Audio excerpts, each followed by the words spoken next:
Philadelphia. I'm Bruce Buffer. It's time for the Anthony Gargano Show. Good morning. Good morning, good morning, good morning. Good morning, everybody. Happy Friday. A true Football Friday today as we kick off the end of the week on the Anthony Gargano Show. Thank you for hanging out with us. A little later of a time today. We'll be back to our normal 9 a.m. start on Monday. But lots to get to on this Football Friday after the Eagles open practice. 50,000 strong show up at Lincoln Financial Field last night to watch practice. And that illustrates our love of that sport. We'll get to it. By the way, our show brought to you by Trumark Financial Credit Union. Check out trumark.com/PHLY or stop at your local branch to learn more about the credit union difference at Trumark Financial today. So, a cavalcade of fans show up at Lincoln Financial Field on a miserable, muggy, hot evening. And it illustrates our love affair with football. Last night, I've been jonesing for it, as you know, so we're all in the same boat. Last night, the Hall of Fame game, and I sat and I watched it. I actually was upset that the storms came and ended the game prematurely. Not that any of it matters, but there's something about just seeing it, right? Like the happy place of football on the television screen. That, like, to me is heaven. It's a Thursday night. I love Thursday night football. I know it's not best for the sport. You don't get the greatest games. I feel, for the players, the whole thing. But there's a reason why it's a, several billion-dollar industry, because it just resonates. We love it. I'm sitting there last night and I got Buck and Aikman, and all's right with the world. As insane as this world is, as long as Joe Buck and Troy Aikman are calling a game on a weeknight, I feel, or a Sunday when they used to be at Fox, I feel like all's well with the world. And it was great. The kickoffs, weird. I don't know. I don't know if I like it. I kind of like it. I like what it could be. Now, what it doesn't have is the majestic opening. When you have the opening kickoff, the long arcing of the football, going, tumbling forward, and there's something about it, right? Like it's like the rise and the din of the crowd, and kickoff is there. Now, in truth, you missed that little drama to kick off and the open the game. So it lacks that because it doesn't have the long, kickoff and the majestic kind of ball sailing through the air. It feels a little gimmicky, clunky in a way, but I think I like what it can be, because right now it's a wasted play. Let's be real, right? Right now, you got a decent kicker, you're kicking the ball out of the end zone. So it's a wasted play. You rarely have any kind of run back. So it doesn't do anything, really. What's the alternative? The alternative is what? Give the ball, start the game at the 25? So you start every drive at the 25? I don't really like that. That doesn't really do anything. So I like trying this thing. They're going to try it for a year, see how it goes. I like it. It could stimulate a lot of different things, right? Like if the ball, first of all, you can start the 30, all right? So you got to get in that landing zone. There's all kinds of things. You can easily break them. I was watching Devin Hester last night getting interviewed during the game, and he was like, wow, man, I wish I had that when I was returning kicks, because you're so close together that think about the space. Like if you get through that second line, right, that second level, you could go a long way. They're going to have to, it's going to add a lot of strategy to what your formation is, right? How do you defend it? What do you do? Offense? Who's going to return it? A lot of teams are now looking at running backs to return this thing. There's a lot of different ways that you could play it. So that should add some intrigue, some strategy. I think that's always good. Change is hard, right? I'm always resistant to dramatic change to the game itself. Like I think about baseball, and by and large, the pitch clock has worked. Times are down. I still don't like the ghost runner at second. I think it's still kind of gimmicky, and I'd rather that not happen. I understand they don't want to play, deep into the night on extra innings, and that's what it's for. So I get it. The shootout in hockey, I still kind of don't like. It just feels, again, kind of gimmicky. But, once you get past that, it's like anything else, right? Anything that's new, that's completely out of the ordinary, you really got to get used to it. You got to be open to it. So I'm going to be open to it, and I think there's a possibility that it could be some fun. So let's talk birds, though. So last night, 50,000 strong at Lincoln Financial Field, and I look at them, and I think it's the obvious, right? The obvious is they're good. They're going to be a contender. They're going to have, dynamic weapons. I got to believe that Jalen comes back and Hurts is healthy and for the time being, and I think he rebounds. I mean, I would be shocked if he doesn't. I think he plays well. I think it's you're going into it with an O-line that's still very good despite losing Kelsey. You got those weapons, and you add Barkley. So I got to believe they're good. I like the youth on defense. I love where the secondary could be. It might take them a little time, but I love that secondary could be something special. We'll see about the pass rush. I'm excited for Jalen Carter. You got some veteran linebackers. We'll see what happens there. So defense, they should be okay. You got to like having a veteran voice and play caller like Fangio. So overall, they're a true contender in the NFC.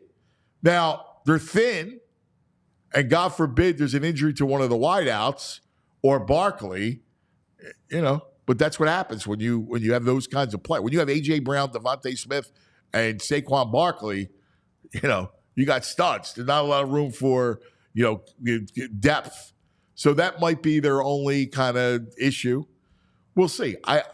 I'm looking forward to the chapter, right? Like each game, seeing how they go. I don't want to fast forward to February. And I'm curious if we can consume it this way.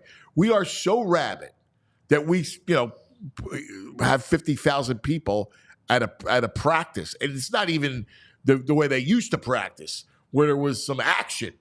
This was just almost a dance recital in a lot of ways, right? Like, that's what it was.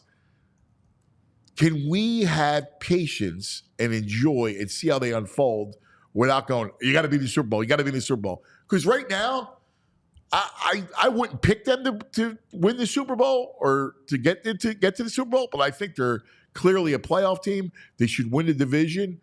And assuming health, it's about how you're playing. I think we all know, we're sophisticated fans, that we know that January and February really come down to how you're playing, what your health is, how are you buttoned up, are you hot?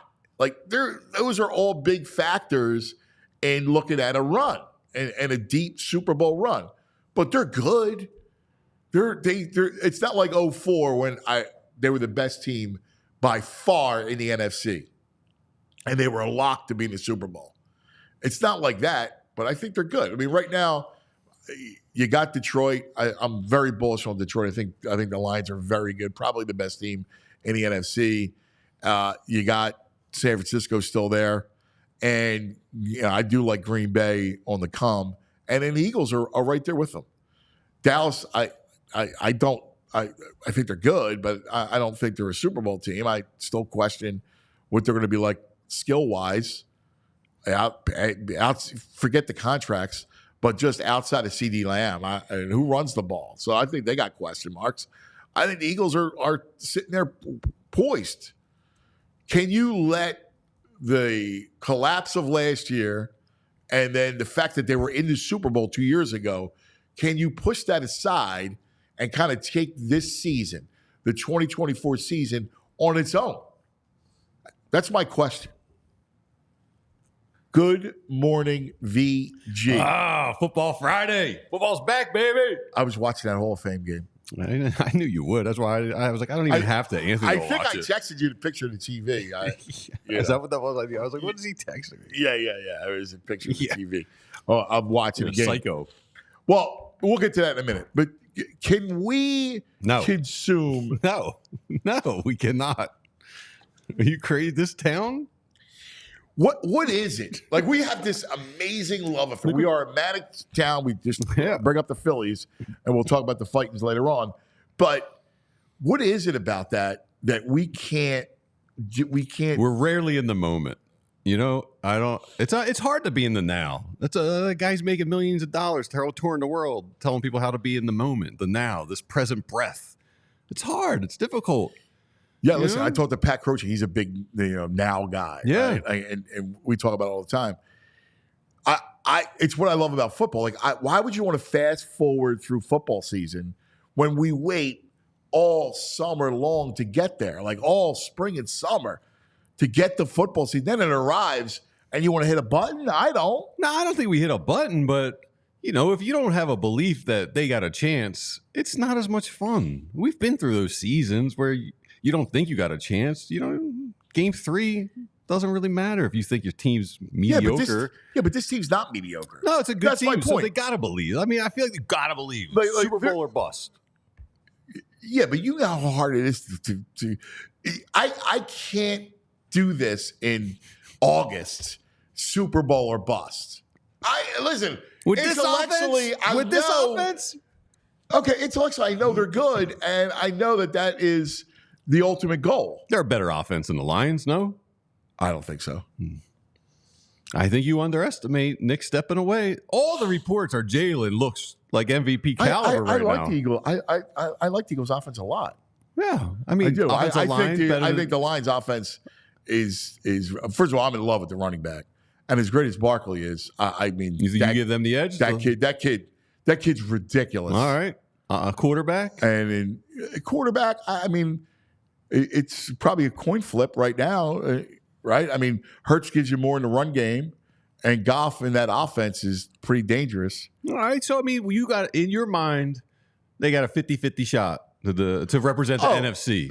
Listen, so let's go. Everyone's like, I would say 33.3.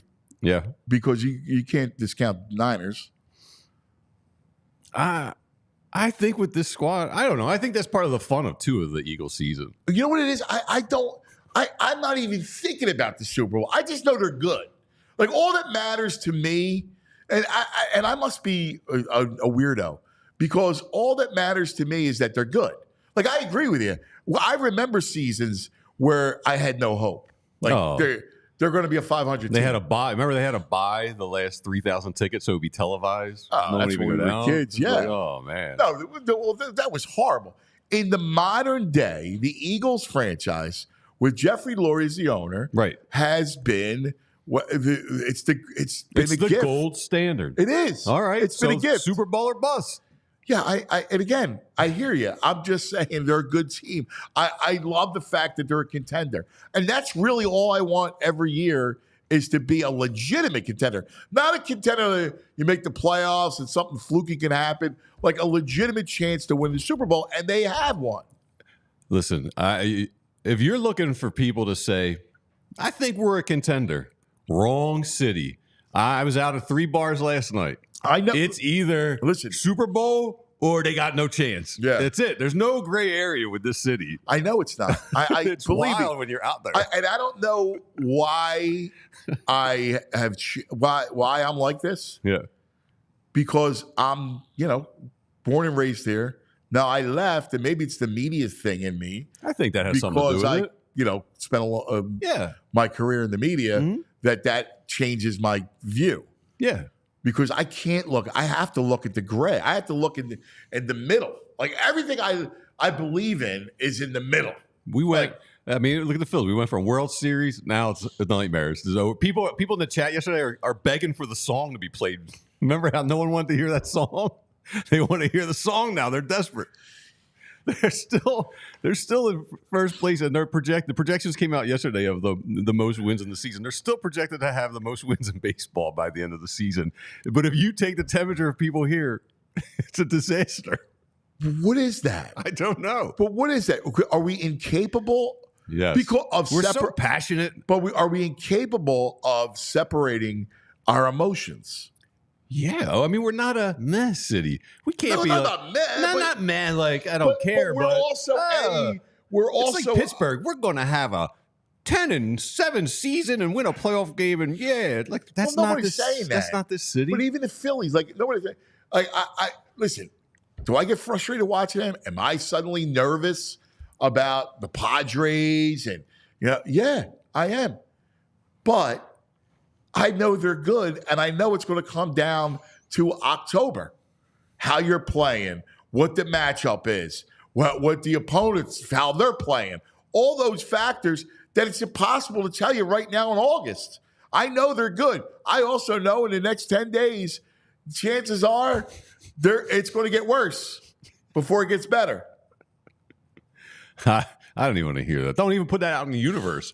Universe, he didn't mean it. Take it back. I do mean it. I think that if they go 5-5 on this trip, I would be ecstatic. This is wild. I feel optimistic about that. And after what I'm reading about this hurts right now. And I know I kid with the Sirianni stuff, but there's a difference this year. And there was a piece by McLean today in Philly.com. Jalen Hurts is one savvy, smart guy, man. He says stuff that don't say anything, but they're loaded if you dig into it, man. Oh, dude, he's very mindful. He is of what he says.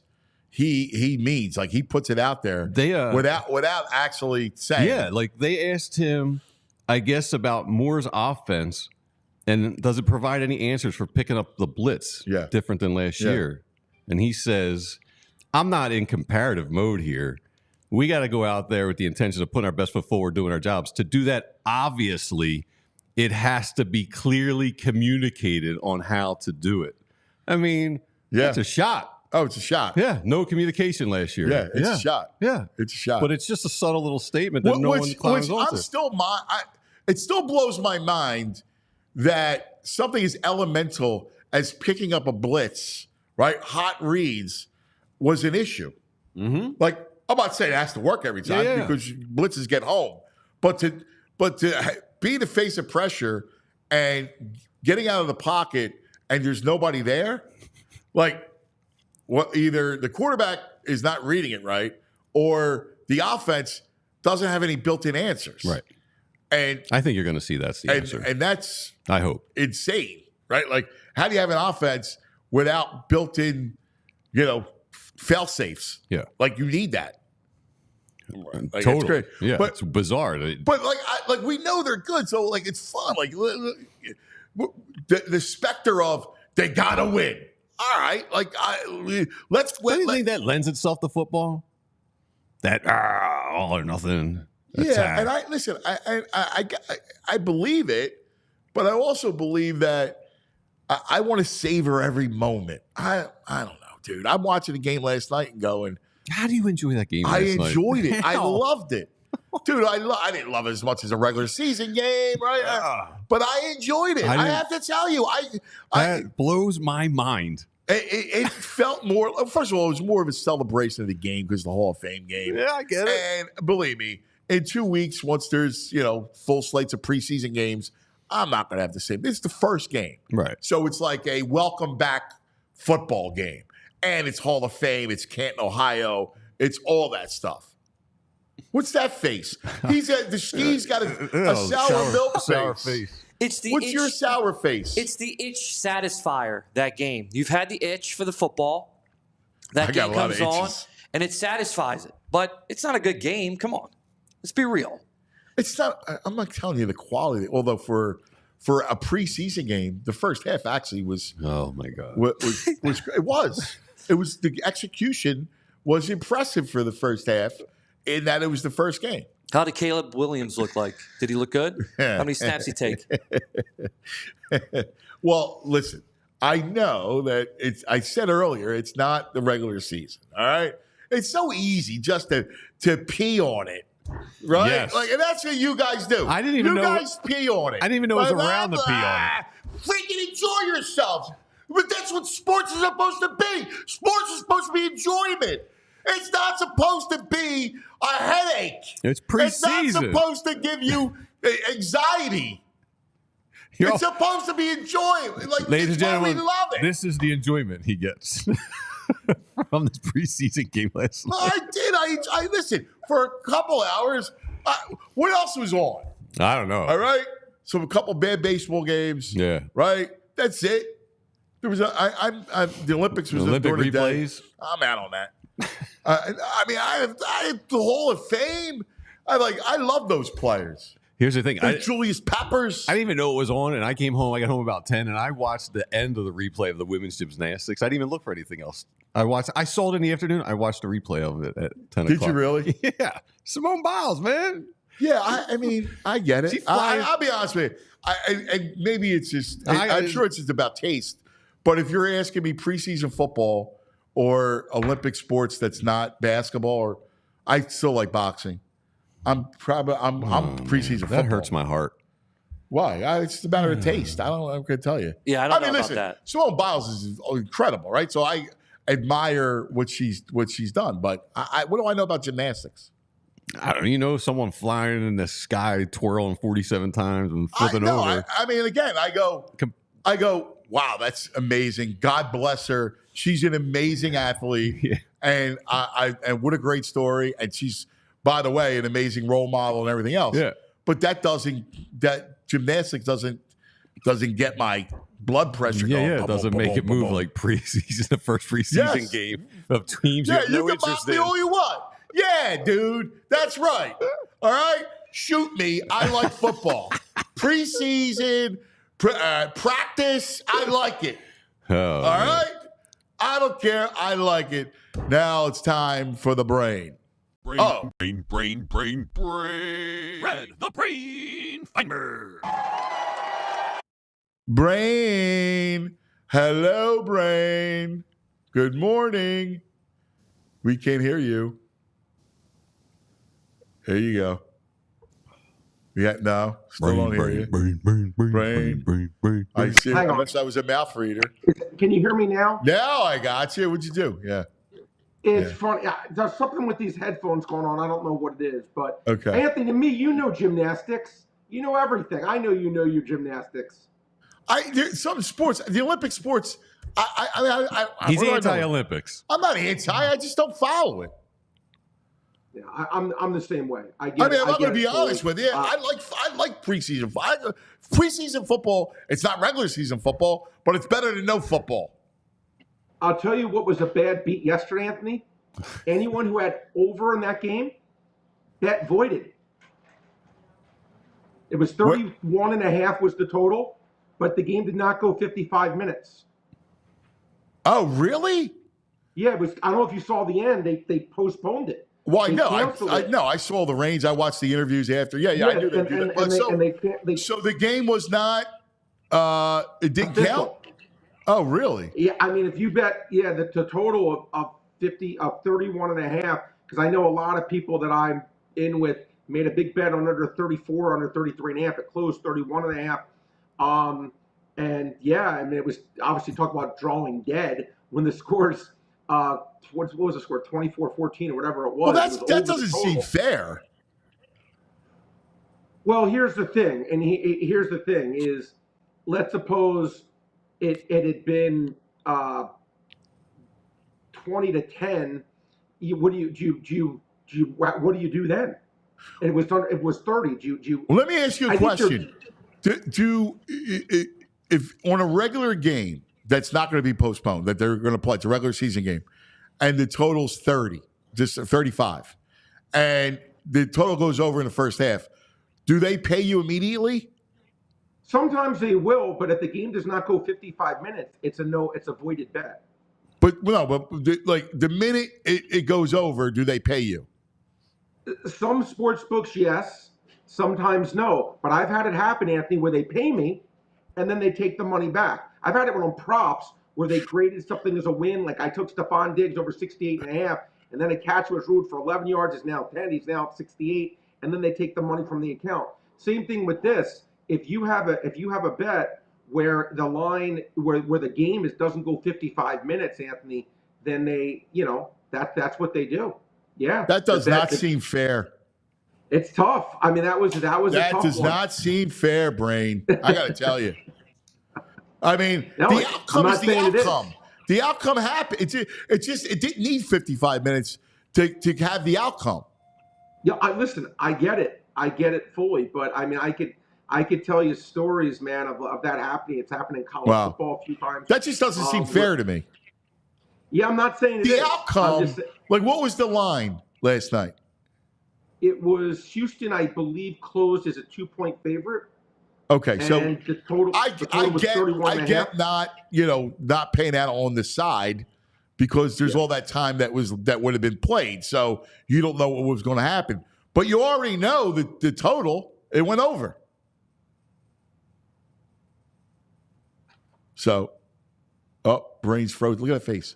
Very serious looking. Yeah. I'll tell you what. Let's do this, and then we'll go back to Brain in just a second, because we do want to tell you about our incredible sponsors, like Ace is the place for the helpful hardware. Person. They should help it. Is it hand or man? I thought it was man. I thought it was folks. Man. What is it? Helpful hardware, folks. Helpful hardware, folks. Folks. Yeah. Okay. Maybe it used to be man. They changed to folks in the jingle. Well, either way, you got to get to know Ace, baby, because Ace is the place. You got a leaky pipe at Ace Hardware Store Home Services. We're around the block with everything you need to fix it, including the person to do the fixing. Yeah, you got an air conditioning issue? We got the person for that. You got a faucet you said you'd fix last fall? We got the person too. Because now we're not just the helpful hardware folks. There you go. Love it. All right. We're also the helpful home service and repair folks. That's good to know. See that? From plumbing to heating and cooling, we've got the trusted pros to keep your home humming all year long. Ace Hardware Home Services, bringing helpful home. That's right. The helpful you love from the store now to your front door. How great is that? At Ace Hardware Home Services, whenever we get ready for the next job, we remember what to bring. We bring experience, local plumbers and techs that handle everything from repairs and seasonal maintenance to installation and upgrades. Man, this is amazing. Go to acehardwarehomeservices.com to get started on your next project. That's right. Emergency services are available when you need us most. Service you can trust, satisfaction guaranteed. We make it right no matter what. We are local. Our teams live and serve in your community. That's right, dedicated to keeping their neighbors comfortable in their home. Visit acehardwarehomeservices.com to get started on your next project. Ace is the place for the helpful hardware folks. How's that? I like that. You like that? Let's talk about Trumark Financial Credit Union. Speaking of local, speaking of your neighbors, financial help at Trumark Financial Credit Union. Kelly Baldi, the CEO, make sure that you know that it's local. And here's the deal. And I found all about this because I went and visited a branch, actually in Ben Salem, right near PARX Casino. Incredible. When you join a credit union like Trumark Financial, you become part owner, which means profits come back to you instead of going to shareholders. Better rates, lower fees, a better return on savings, more flexible options, all the same digital tools and tech to make our lives easier.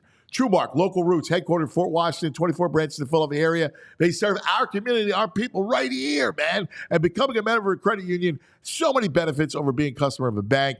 Head over to trumark.com/PHLY to learn more, to find a branch near you. That's trumark.com/PHLY, federally insured by the NCUA. All right, we got our man, the Brain, who was brought to us by the BetPARX Sportsbook and Casino app. We got Olympic update. It's not looking good for men's soccer. They're down 2-0 to Morocco. Okay. 66 minutes. Brad, you got to play in that game? No, I don't. But I want to tell you something interesting. We're talking about maybe unfair things. Do you guys know what the grand salami is? That is the number of runs or goals, right? In hockey? Either way, correct. Yes. And in baseball, Anthony, let's suppose you pick over 117 and a half runs. And let's suppose there's 4,916 runs scored, and one of the games gets rained out in the 8th inning. Your bet's void. What? Really? Yeah, you can't be a rainout. Vegas always wins. Oh, that's terrible. That stinks, man. Yeah, you got so sad there, Anthony. Well, I think about that stuff. Like, that's not fair to the people. I guess, well, if you took the under, you're happy. I guess there's always a yin and a yang, I guess. But I agree with you. There's some certain rules which I don't think are fair, and I agree with you on that. I think about the people, right? Like, so this morning I was at the doctor's office, and one of the I don't know if she was a nurse or what she was doing.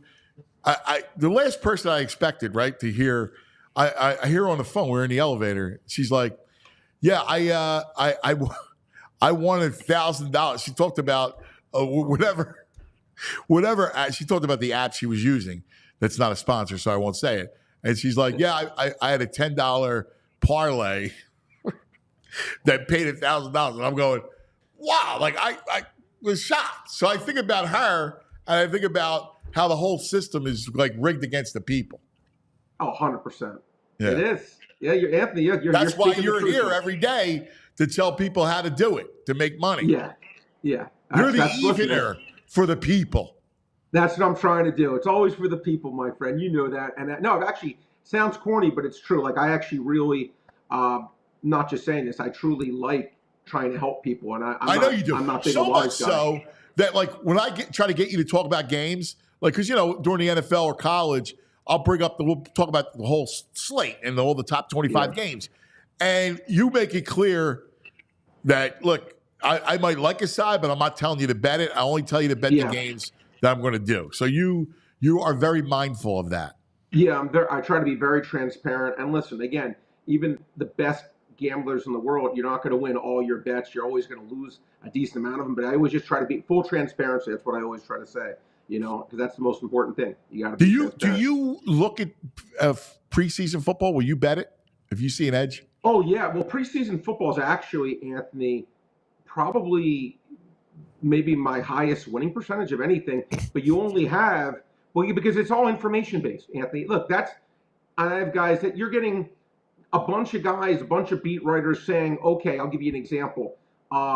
Here's the quarterback rotation. The quarterback rotation, this team's playing these players in the first half, right? And it's a decent quarterback rotation. Let's just take an example. Let's suppose it was like any two teams you say, and one of the two teams is playing a decent quarterback rotation in the first half, and then they're sitting their guys, and the other team's playing their third, fourth string quarterbacks. That's a massive edge in that first half of the team that's playing their first string quarterback. So a lot of times I'll look to play a certain team in the first half when they're going to play their guys. There have been situations where Andy's played Mahomes in the first half, and you're able to get the Chiefs, at a reasonable price. And then boom, now these things will move fast because there's other sharp people out there that release it to their clients, and these lines will move 4 or 5 points. They'll move that much in the preseason because of how off these things are and people chasing these numbers when they're off. But it's all information-based, Anthony. Again, it's not when someone's going to play and a certain team's going to take the game more seriously, another head coach. Look, I'm sure, Andy, all the coaches. I'm sure you've seen coaches tell you in certain games, listen, this is we're just looking to maybe get a look at some guys, but this is whatever. And other teams are like, that's what the preseason's for, right? Exactly. But I'm sure there's other coaches who are like, listen, we're trying to set a tone here. We need to win this game. I want to play some of my guys. I don't want to, you know what I'm saying? It is actually, because it's so information based, it's actually extremely beatable. But you have to be ahead of the information. You have to be on Twitter. You have to be looking at what the quarterback rotation is going to be. And you don't have much time from when you find that information out, because these lines will change, and they'll change fast and aggressively. So what are you looking at this weekend? What do you got between baseball and football? You got any football stuff this weekend? Not yet. Again, I want to get more information on. Because now the information is starting to come out for next week. So yeah, exactly. But look, for baseball today, Anthony, couple things I have. Cutter Crawford, Boston Red Sox, took over 4.5 strikeouts. He's averaging 5.5 strikeouts, Anthony. 22 starts this year. He's 16-6 to the over. Usually gets a decent amount of innings as well. Texas doesn't strike out a ton, but I still thought this should have been 5.5. You're playing Lang, virtually no juice on the Park site right now, only -106. I thought that was a reasonable bet. And then Eric Fetty, who just got traded over from the White Sox, thought that was a good trade too, to the Cardinals. His over-under for strikeouts is 4.5. He's getting almost a strikeout an inning. He should get 6 strikeouts today, in my opinion. Favorable matchup. Cubs strike out a lot. To me, this number should have been 5.5.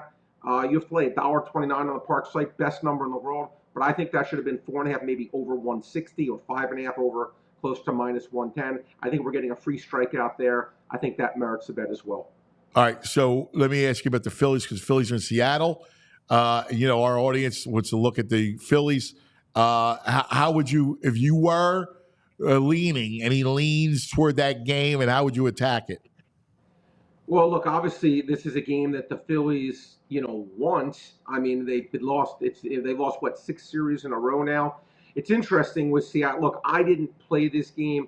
Seattle, Anthony, it's interesting. They have been last in the major leagues in hits, in runs. They've been atrocious. But they've actually made a few moves which maybe temporarily have helped them. They got a Rosarena, Justin from Turner, Tampa Bay, which sadly they lost Julio. Sadly, he's probably their best hitter right now. They added Justin Turner from Toronto. Again, at least he doesn't strike out. This team strikes out 75 times a game. So, at least they're getting a couple of guys here that don't strike. At least in Turner, doesn't strike out a ton.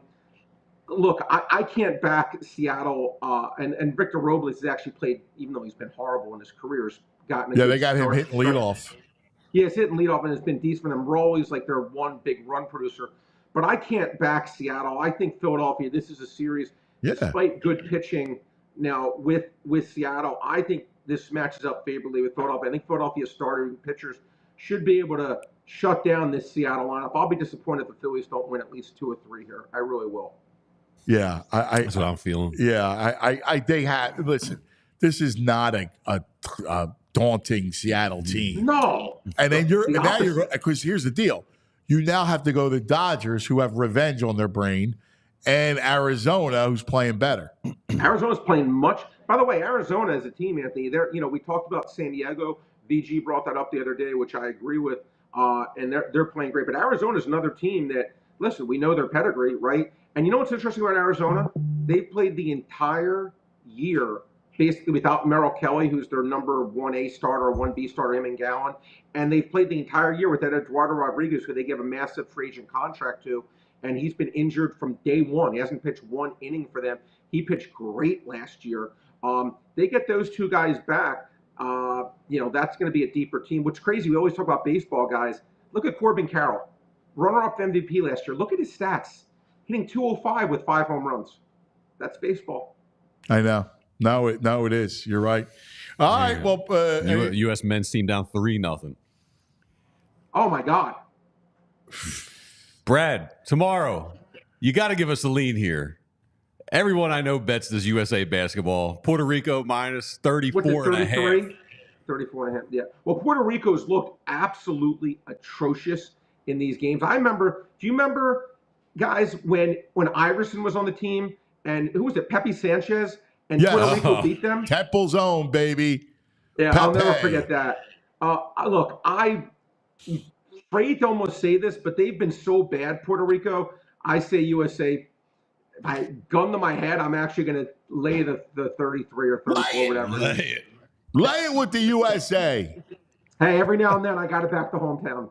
I love it. I love it. All right, Brain. Grab a great weekend, buddy. I'll see Good you guys luck Monday. to you. Here he is, You the go. brain, the daily grind, brought to you by the BetPARX Sportsbook Yeah, and Casino app. This show just helping people make money. We got Brain Sam from England rolls in with a horse tip. Goodwood, England racetrack. He calls Big Evs to win the next race, and it wins. No! Yeah, Sam from England. Where'd it go, Dishing out Sam? some What did it pay? pony tips. I don't know. What What if I wish, Sam. you know what? That's why you're going to be on the chat. Become a diehard. All right? Tooch and Boo are pony guys. The pony guys? Yeah, they're the pony guys. Yeah. We should mention, if you want to call it, you don't even need to be a diehard these days. Just No. DM the Twitter account for Yeah. the Anthony Gargano show. That's all you got to do to hang out with us is DM. PHLY and Gargano show. And we'll take it. All right? So we'll do that. Frazier, you want us to talk about our sponsors? And then coming up, The What are you laughing skis at? are a real pain in the ass. Steve, Who's laughing at you? why? Because I said, do you want to go to the sponsors right now? Yeah, I want to go to the sponsors. And then we're going to have Vince from Philly Sports Trips. Well, yeah, where's he taking us? Because I'm Where's excited he taking about us? like the season. I'm Yeah. all geeked up. I was like, Vince, I better pull what the trips schedule. you got coming up? Pull the schedule. For birds. So I kind of want to do that. But let's talk about the BetPARX Sportsbook and Casino app. You heard it, the fightings tonight. Brain gives you fightings. You know what they can do? You can do too. You can bet the series too, like the Phillies to win the series. You could bet the Phillies tonight. See what we got in here.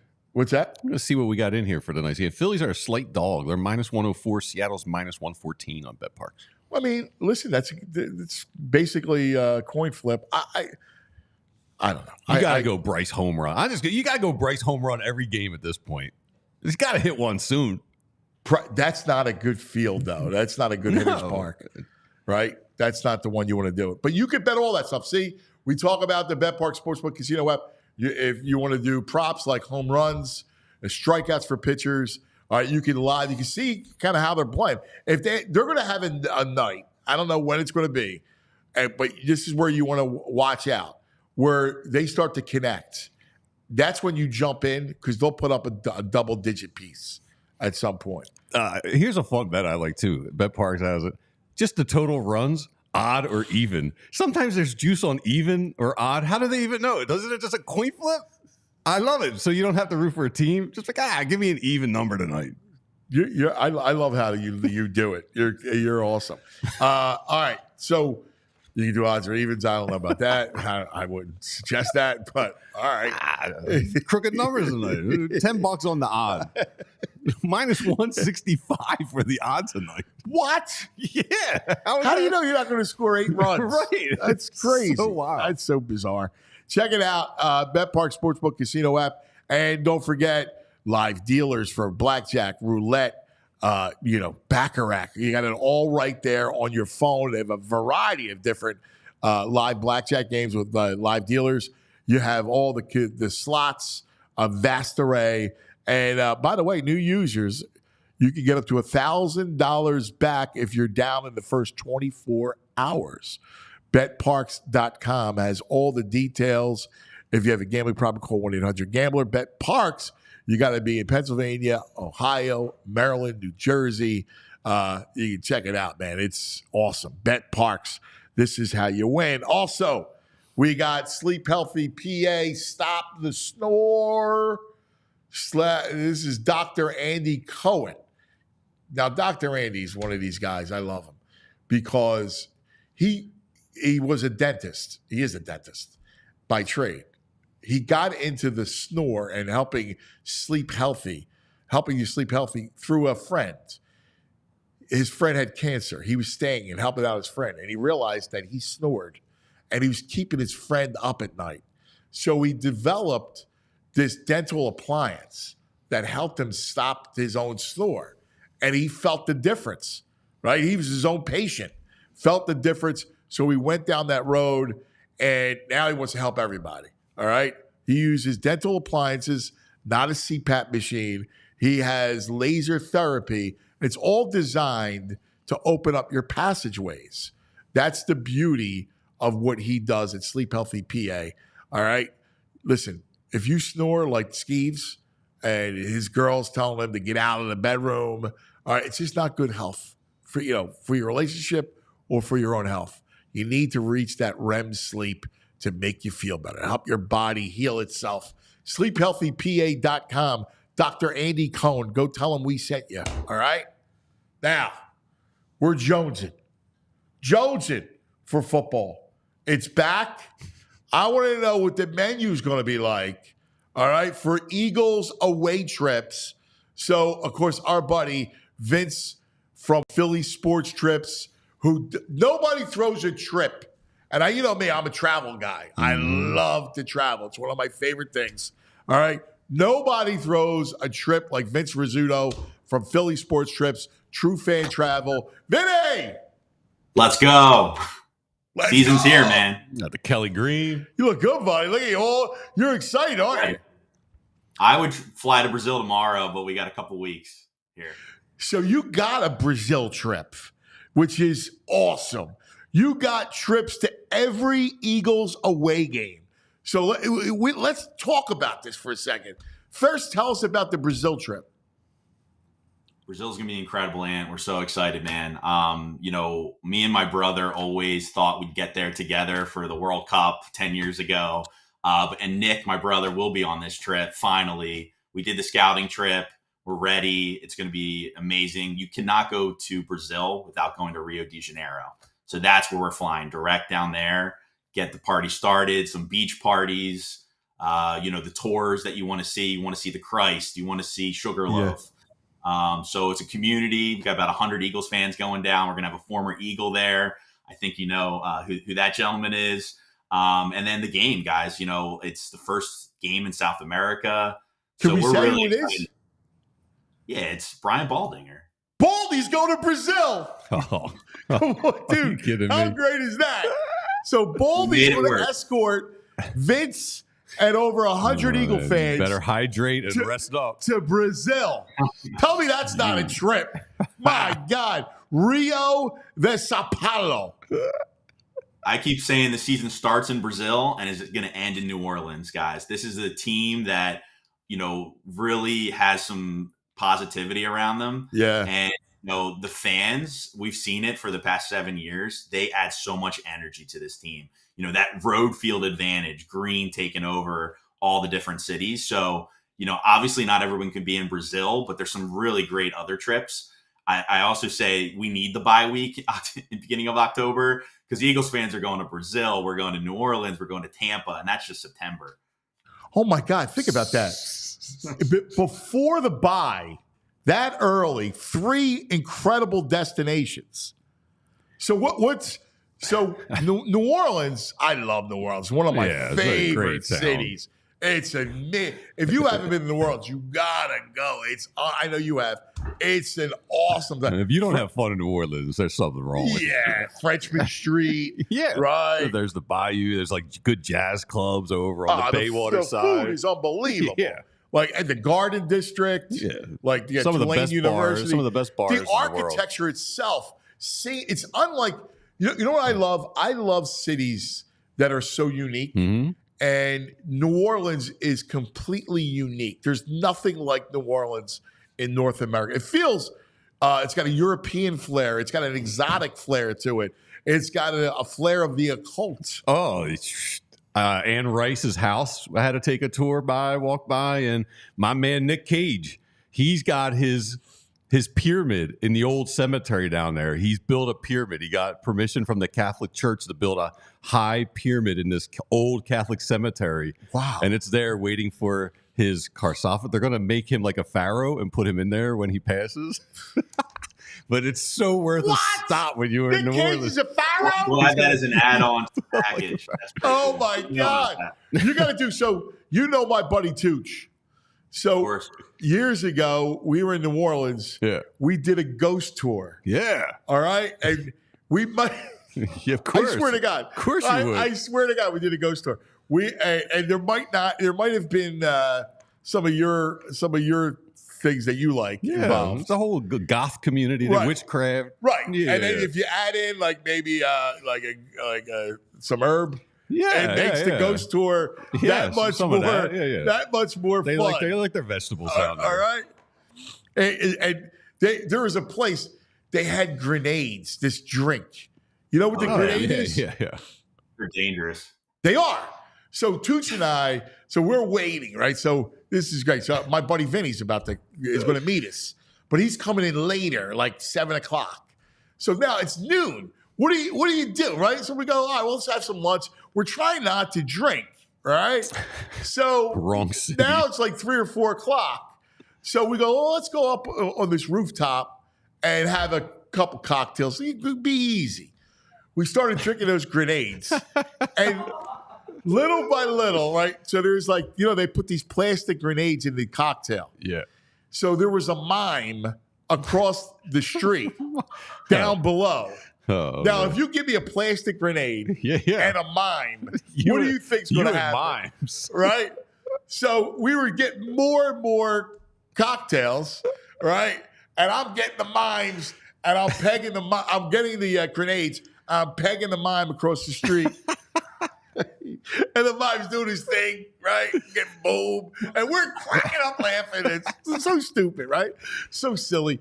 But that's the world is made. By the way, Vinny arrived and we were dead asleep, much to his chagrin. Not good. It's a great time, man. And so do you have availability on that trip? Absolutely, and I mean, I won't tell you the stories of my bachelor party down there, but that was a little different than what we're about to do. But the cool thing about New Orleans this year is we've done 2 Eagles trips there. But this time, this is a charter flight. So the trip starts in Philly, right? We check in together, we board together. The tailgate starts Friday morning, essentially. We're not taking it easy. However, later that night, we're doing a boat party, and that boat party is going to have local music, the food. We'll call it the Cuz Cruise 2.0 if we can get you down there. Think about Miami. We did a Cuz Cruise in Miami. Cuz Cruise? Yeah, it was awesome. It was incredible. So something like that's going to be cool. We're renting out a bar on Bourbon Street for Saturday night with all the Eagles fans. And then Sunday, we got the tailgate right next to the stadium. We're bringing in DJ E-Rock, your buddy E. Man, E-Rock. That's fantastic. Some VIPs, Mr. Hollis Thomas, who's gone on 20 or 30 trips with us through the years. He's a blast. Your old friend, Angelo Cataldi, Tyrone. He's going too. That's great. Oh, that's awesome. We got some really cool people there. It's going to be great. A couple hundred Eagles fans. And, we're going to get a win this time because it's been a while since we won down in New Orleans. Yeah. It's a tough place to play. Yeah. Always tough place to play. A lot of distractions. You're going to Tampa, which is great because you are the custodian of Clearwater. You know how to throw I've been to your spring training trips, and they're a blast. That's a place we might have to get an apartment. We've been down there a lot. Spring training every year. They keep playing in Tampa. Last year, regular season. Last year, playoffs. Again this year. But we built great relationships down there. You got the Orange Crushes from Coco's Crush Bar. Another boat party down in Tampa. Vince Papale will be there for that boat party. We got Brian Dawkins coming down to meet. Dawkins! Yeah, Doc's coming on his first sports trip, man. So we're really pumped about that. And then last year we had about 700 Eagles fans at the tailgate. This year we're aiming for 1,000. It's going to be even better than last year. And the cool thing is if you already have your hotel rooms or you already have your flights or you're staying with a friend, you can still purchase all those events a la carte. Something that we're sort of introducing new. So we're getting a lot of local Tampa fans. And that's the cool thing you see, Ant, throughout the country. Yeah, there's a lot of Philadelphians that migrated, I think because of the Phillies, that migrated down there. And because it's just beautiful. I love that side. I like that side better than the other side. Yeah, me too. And, Clearwater the beach is nice. Yeah. Spring training, believe it or not, guys, we got a couple hundred fans already signed up for the fall for spring training. Well, I think we're all coming down for that. We're going to we may come down for like 3 weeks. I'm going to take the kids out of school, and we're just going to go down there. I was going with you. You are. Oh, I am. And immerse in spring training baseball. Oh, yeah. Did you hear about the doubleheader on St. Patrick's Day? No. Flyers down in Tampa. So, oh, dude, Flyers! Phillies Flyers doubleheader. That's fantastic. I'm in on that. That's awesome. That's a long day. Yeah, that's a good day. What other? So you got? There's the other one I like that I have interest in is L.A. Yo, I'm with you there. All right, yeah. like the L.A. trip is a blast. I'm sure. You know, I love LA. Yeah, LA's. I'm a big fan of LA, and so that stadium is. You were at that stadium. That stadium is unbelievable. Incredible. And then they played last year there. They're actually playing the Chargers again next year. So we're going to be experts in LA pretty soon here. But John Dorenbos is a close friend of ours, and he's actually lives within walking distance of our hotel.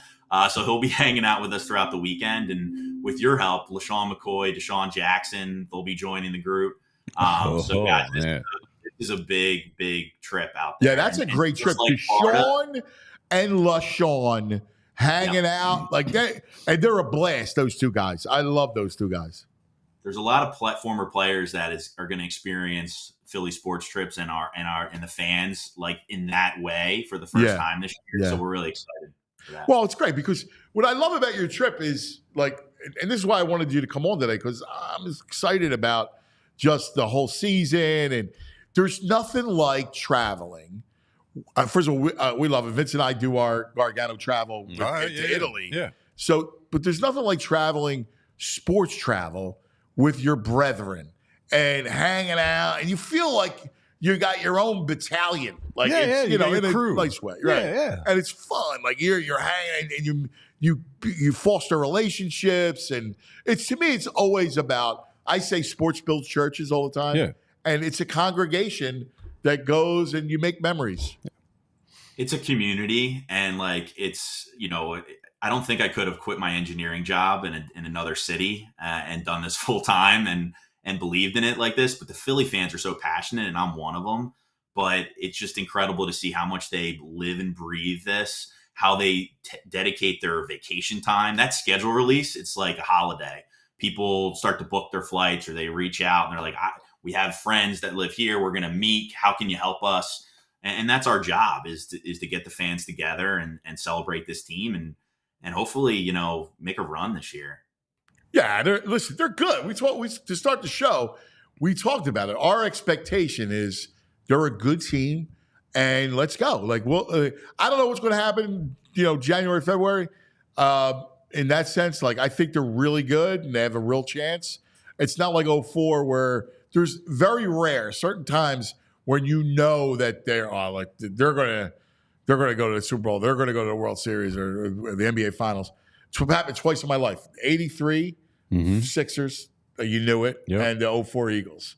You knew they were on the Super Bowl. T.O. Right. Yeah. And they were better than everybody else in the conference. So I love it, dude. I got to tell you, I'm pumped up for this year. I'm a little bit superstitious too. And like, I think about the year that we played in Arizona regular season. We went back for the Super Bowl.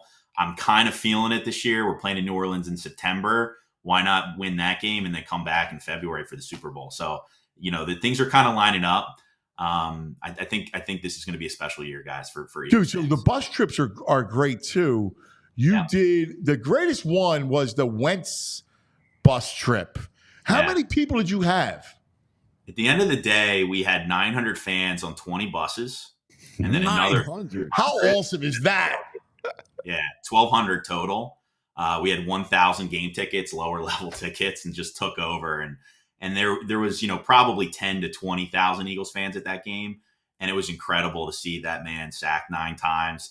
And I feel like New York this year with Saquon could be the opposite. Well, that's what I was going to ask you. That's got to be the same way. It's the Saquon game.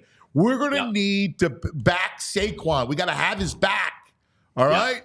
Because all those New Yorkers are bitter, and it's not even Saquon's fault. They didn't offer him a contract.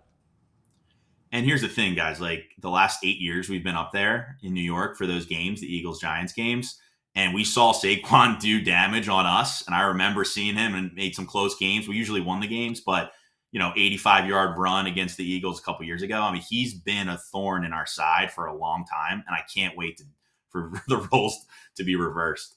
Oh, that's going to be fantastic. Vinny, great stuff, dude. I'm very excited. If people want to get a hold of you and want to join one of the trips, what's the best way? PhillySportsTrips.com. The little contact us. You'll get us right away. We'll answer any questions and hopefully see you during the season. And I hope to see you in New Orleans, Ant. Yeah, buddy, man. I'm New Orleans and LA. I'm eyeing up, man. Those two are my. I love that New Orleans, man. What a great city. What a great in LA. And by the way, these birds are going to be fun, dude. They're going to be fun. Offense going to be rolling. Yeah, it's going to be great. Vinny, good to see Thanks, you, guys. brother. Great job. Great to always see you guys. Go Birds, There he baby. is, Vince Rizzuto from Philly Sports Trips, True Fan Travel, and I like that gets me going. Like, to me, I it's can Football see. Friday, right? Yeah. It's August 2nd, right? The whole thing. You see, Hall of like, Fame game just happened. You feel it, Yeah. right? Like the whole, it's going to be awesome. All right, time now for our training camp report, and joining us from all PHLY Eagles. By the way, our 11 o'clock hour is brought to you by Rite Aid. Love it. Get all of your goods over at Rite Aid, riteaid.com. Here he is, Zach Berman, fresh off of the 50,000 strong at Lincoln Financial Field last night. What was the scene like? It was pretty impressive to see how many people came to a Thursday night. It was really hot. It was humid outside. Obviously, Yeah. no Phillies, so there wasn't cross programming, if you will. But I was walking around the concourse at one point, and there are NFL games I've been to that aren't as crowded as a Thursday night practice. Nick Sirianni kept them. I give Sirianni credit. He really treats that open practice like a legit practice. Doug Peterson, and not to take away from Doug kind of used that as just a quick practice. They didn't show much. Nick Sirianni for 2 hours there. That was the longest practice I can remember during the Sirianni era. They did the full pregame warm-ups that they would do in a game. Sirianni really tried to approach it like a game in the sense that he wanted the coaching staff to work on their communication. He figured that they're in the stadium, take advantage of that. So for the fans who were there, they were treated to a better open practice than what has typically been the case during the past 10, 13 years. Did you stop at a moment and look around and go, man, this city's amazing? Like the fact that you get 50, and you said it, yesterday was miserable. It was hot. It was soupy. It felt like louse. And yet you got 50,000 people going to Lincoln Financial Field for football practice. Yeah, so I did think. Now I often think that. I got to tell you, and you know how this is, Anthony. Like, you're in this business long enough, there might be opportunities that come up elsewhere. And for me, it's like there's nowhere else I'd rather cover sports than Philly, because this fan base is what makes it special. So yeah, I remind myself of that every time at a road game and the airport's crowded and the plane, you can't get a plane ticket because everyone's going to the game. I heard Vince before you talking about the New Orleans game, the LA game, the every game I've been to in 13 years covering the team. There's Eagles fans traveling all the time. And yesterday, so to kind of make your question personal, my 7-year-old son, went to the open practice with.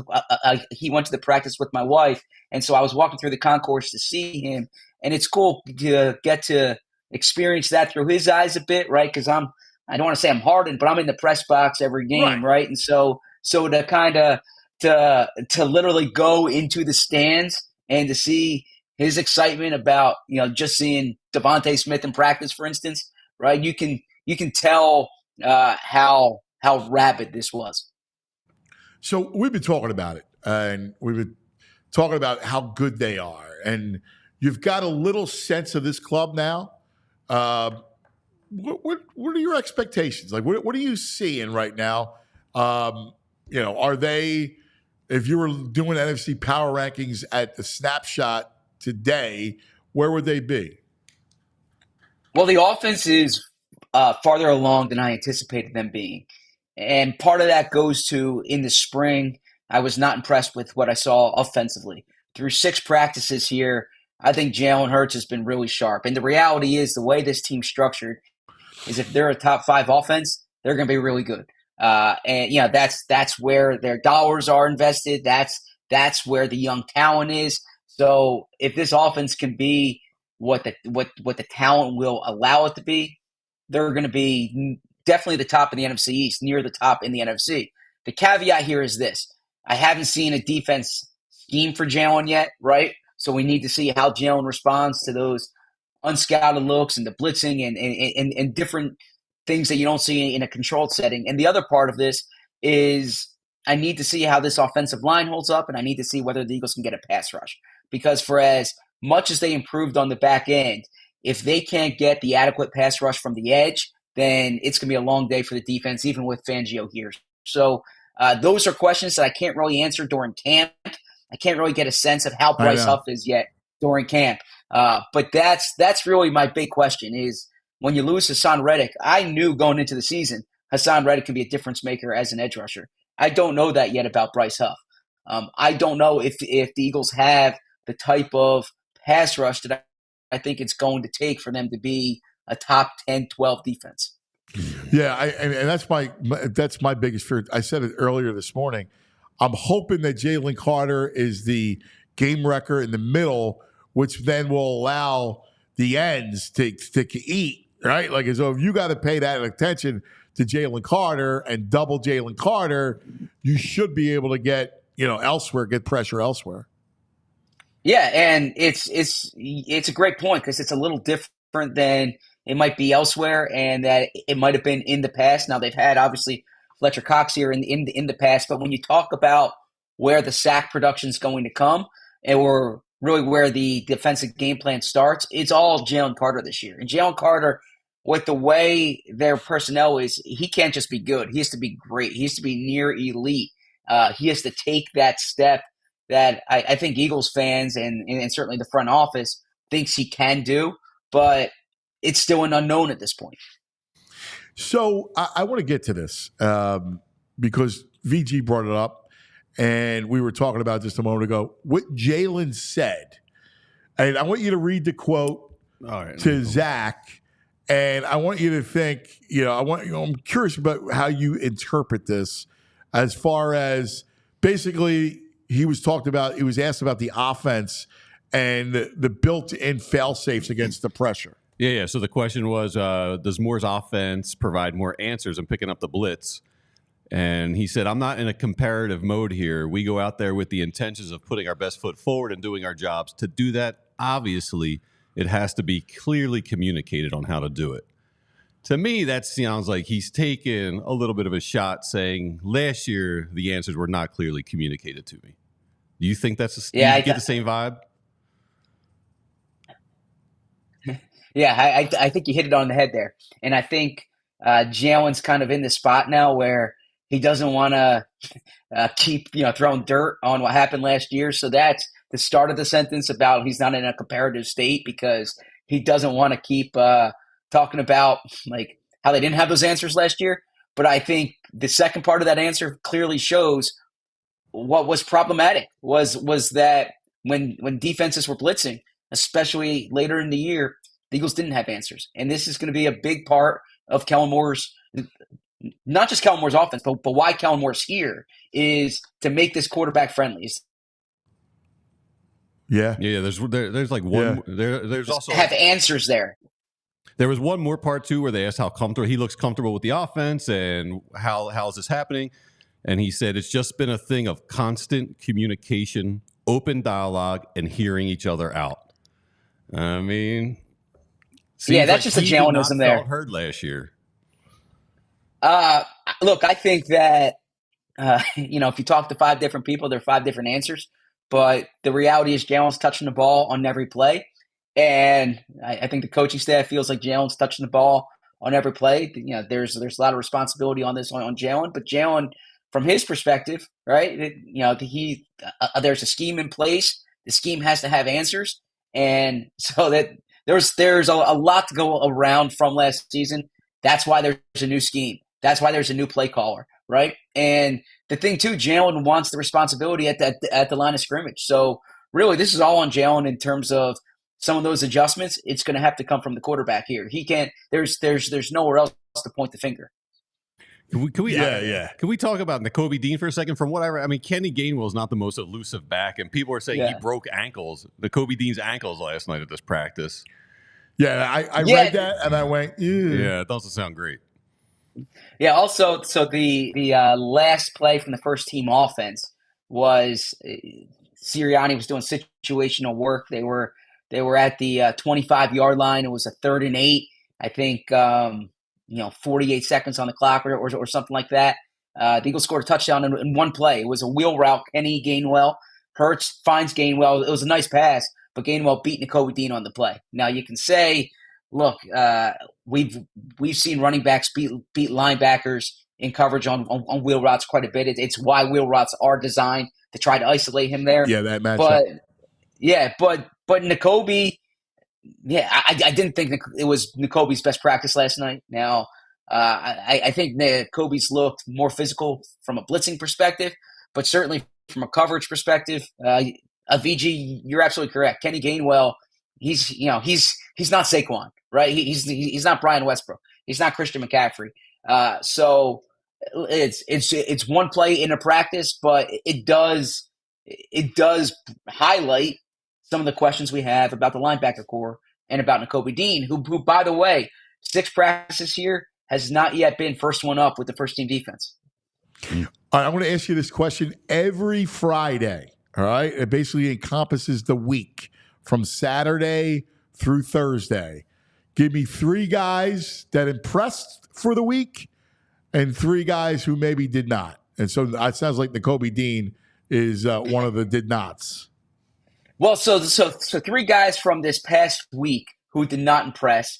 I'll start with Anaya Smith, the 5th round pick, who I thought when they drafted him would have a chance to compete for the number 3 receiver job. Anaya Smith has not impressed. He's not stood out. He's been, I mean, I don't want to say he's on the roster bubble right now, but if you watch practice, you would not be particularly impressed with him at all. I mean, I don't want to say Bryce Huff stock's down. I haven't seen as much from Bryce Huff as I was looking to see for, a $17 million pass rusher. But like I said, pass rushing is something you probably see more in game situations or in more physical situations. So that's one that jumps out too. And then honestly, Kenny Pickett would be one who has not impressed me the way that I would have expected. So those are 3 that I think need to do more this upcoming week. Those are your 3 down. Yeah. Who are your 3 up? Yeah, Keely Ringo. I've been impressed with the way Keely Ringo's playing. Johnny Wilson. Johnny Wilson's getting reps with the first team in one-on-one drills. You saw that 6'7" frame. That really stood out to me there.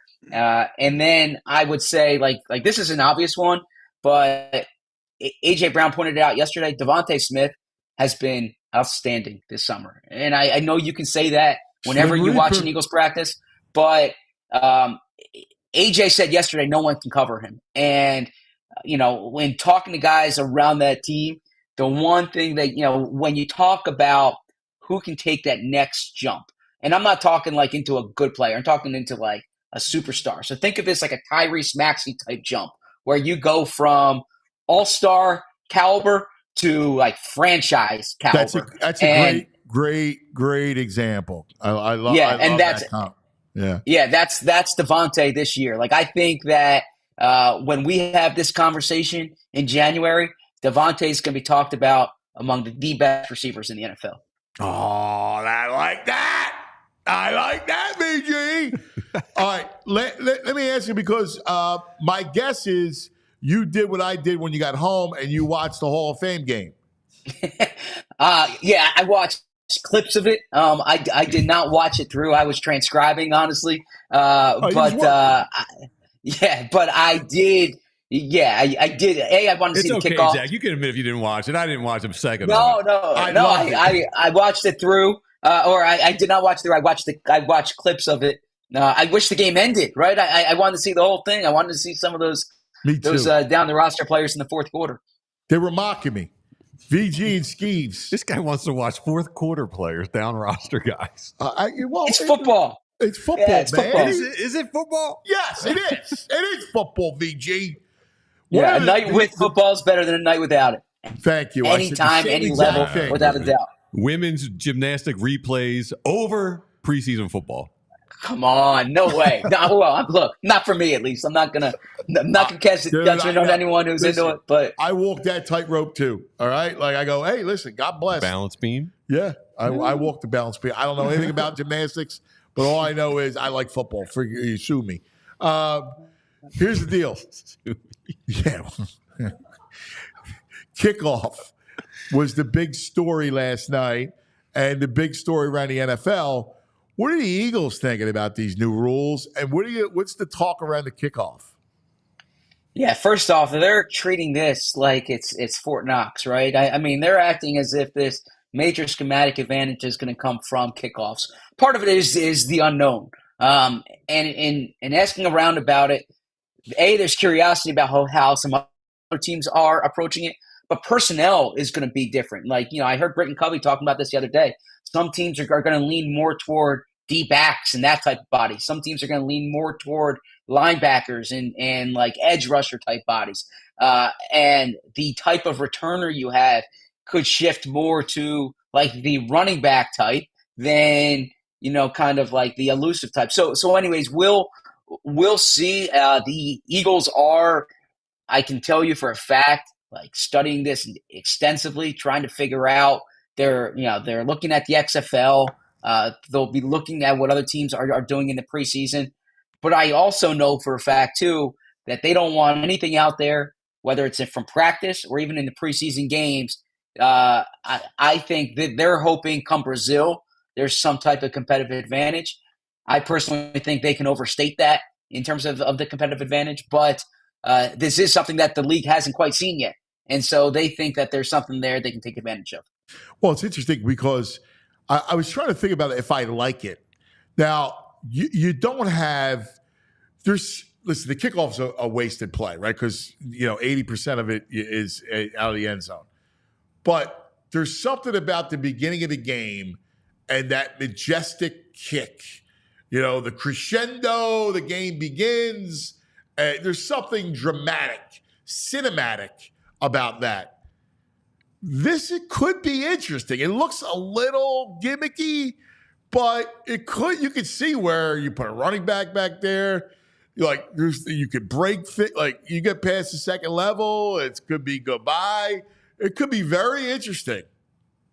Yeah, the part about it that I like is it's a football play, right? It is so that it's another chance to see skill. It's another chance to see physicality.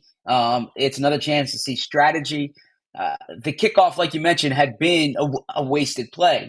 Outside of windy games or December games in the Northeast, it's just putting the ball on the 25-yard line, basically, right? So I like the fact I like anything where you add some variability to it and teams can try to figure out how to take advantage and how to scheme it up. That's part of the joy of football, right? Is when it's not the same with every team. Yeah, and that's why I look at it. You said it. It's a football play, so I'm all for that. I have an open mind about it. It's hard. I don't like tweaking with the game itself, but this one, I don't know. I'm kind of optimistic about it. Yeah, and look, the option still exists to try to kick it out of the end zone for a touchback. Now the ball's marked differently than it was before, but I'm a proponent of football players playing football. Yeah, I agree. I like it. What's on tap today? 2:00. Zachariah and Bo, our All Eagles show right here on PHLY. What's the deal? Yeah, we are looking at last night's practice, of course, but then also the Eagles play a game a week from tonight. Okay, so we'll start to look ahead. I asked Nick Sirianni yesterday about the schedule and about why they structured it this way. They've one practice in 4 days. He said they really went hard for 8 days, and then they have this stretch starting Sunday of 4 consecutive days when it's really the longest stretch like that of the summer. So we'll be gearing up our viewers and our listeners for that. Love it, buddy. All right, listen, have a great weekend, and we'll see you on Monday, all right? Appreciate it. Thanks, guys. There he is, Zach Berman. All PHLY Birds. 2 o'clock, him and Bo do a fantastic job on the football. A week from tonight, VG, it begins. Phil's Mariners tonight. Well, yeah. Listen, I'm a late night man. All right, I love the West Coast ball. I'll be watching that. I do. I love that stuff. Hey, let me tell you about Parx Casino. We told you about the BetPARX Sportsbook app, but how about the casino itself? Street Road, Ben Salem. Perfect for a hangout, man. Date night, hangout after work, girls' night, guys' night out. You got everything. You can sip on tantalizing drinks, soak up the warmer weather, good vibes. Right now at Parx Casino, this is how you win. All right, how about the epic $5 happy hour going on every Wednesday through Sunday at the Liberty Bell Gastropub? Enjoy $5 drafts, Ford Stout Victory Seasonal, Parx Pills. Enjoy $5 glasses of Albertoni Cabernet. Enjoy the drink of summer. $5 Twisted Tea, frozen whiskey Arnold Palmer's. Sounds delicious on the heat, like a hot day like today. Yeah. Plus, you can feast on flavor pack $5 small plates, braised short rib sliders, hot honey chicken sliders, rotisserie chicken flatbreads. The all-new Parx Casino epic $5 happy hour happening right now. All right, listen, all roads lead to Parx Casino this summer, number 1 casino in Pennsylvania. 3,200 state-of-the-art slots, 115 live table games, a beautiful poker room, a sports book that'll knock your socks off, collection of incredible award-winning restaurants, Joe Conklin's Comedy Night every Thursday, the best cover bands every Wednesday at 360 Lounge, headliners every weekend at the 1,500-seat Excite Center at Parx Casino. Tiffany Haddish Effect, September 27th. JB Smoove in September as well. Tickets for all shows, parxcasino.com. Got to be 21. Gambling problem, call 1-800-GAMBLER. Parx Casino. This is how you win. Hey, Ann, it's allergy season if you haven't noticed. Maybe there's some pollen, some trees, some ragweed, some mold bugging you. Maybe you got some symptoms. Itchy red swollen eyes, sneezing, nasal congestion, runny nose, scratchy throat, coughing, brain fog, itchy nose, skin or eyes, headaches, a cough, dark circles under your eyes. All symptoms you might have allergies and need to get to Rite Aid. So what do you do during allergy season? First of all, sign up at RiteAid.com, would you, Ann? So you can get RiteAid.com/rewards so they can email you pollen, mold alerts, things like that. Yeah, that I'm doing. Get you the heads up. And, if they are high, you want to stay indoors a little bit, hang out with some air conditioning. But they got a bunch of over-the-counter options available at Rite Aid to help you out. Try some nasal rinses to flush out those passages. I do a nice saline rinse I get at Rite Aid. When symptoms are flaring up, or counts are about to get high with pollen and allergens, go over to Rite Aid, grab some antihistamines. You can get Rite Aid brand or brands like Claritin and Zyrtec. If you want to do the nasal spray, the corticosteroid spray, if that's your jam, well, they got Rite Aid brands of that too, and they also got Nasacort and Flonase if you want to use those. If you got questions, not getting enough relief, the Rite Aid pharmacist can offer you different kinds of allergy medication and tips, like decongestants maybe. You can always ask your Rite Aid pharmacist for recommendations on ways to get relief during allergy season. Visit your local Rite Aid today. Stock up on allergy relief or catch up on immunizations for RSV, shingles, and more. Walk in or schedule a vaccine appointment at RiteAid.com. All right. VG, you know what time it is. Time to hide. Yeah, I do. I'm just thinking about him in Brazil. Now, how great is that trip? Don't you want to be in Brazil with Baldi? I want to be anywhere with Baldi. Yeah, well, That's right. Time now for the meat locker. Baldi.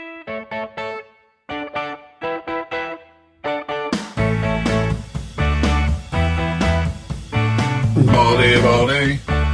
Oh, let's talk some football.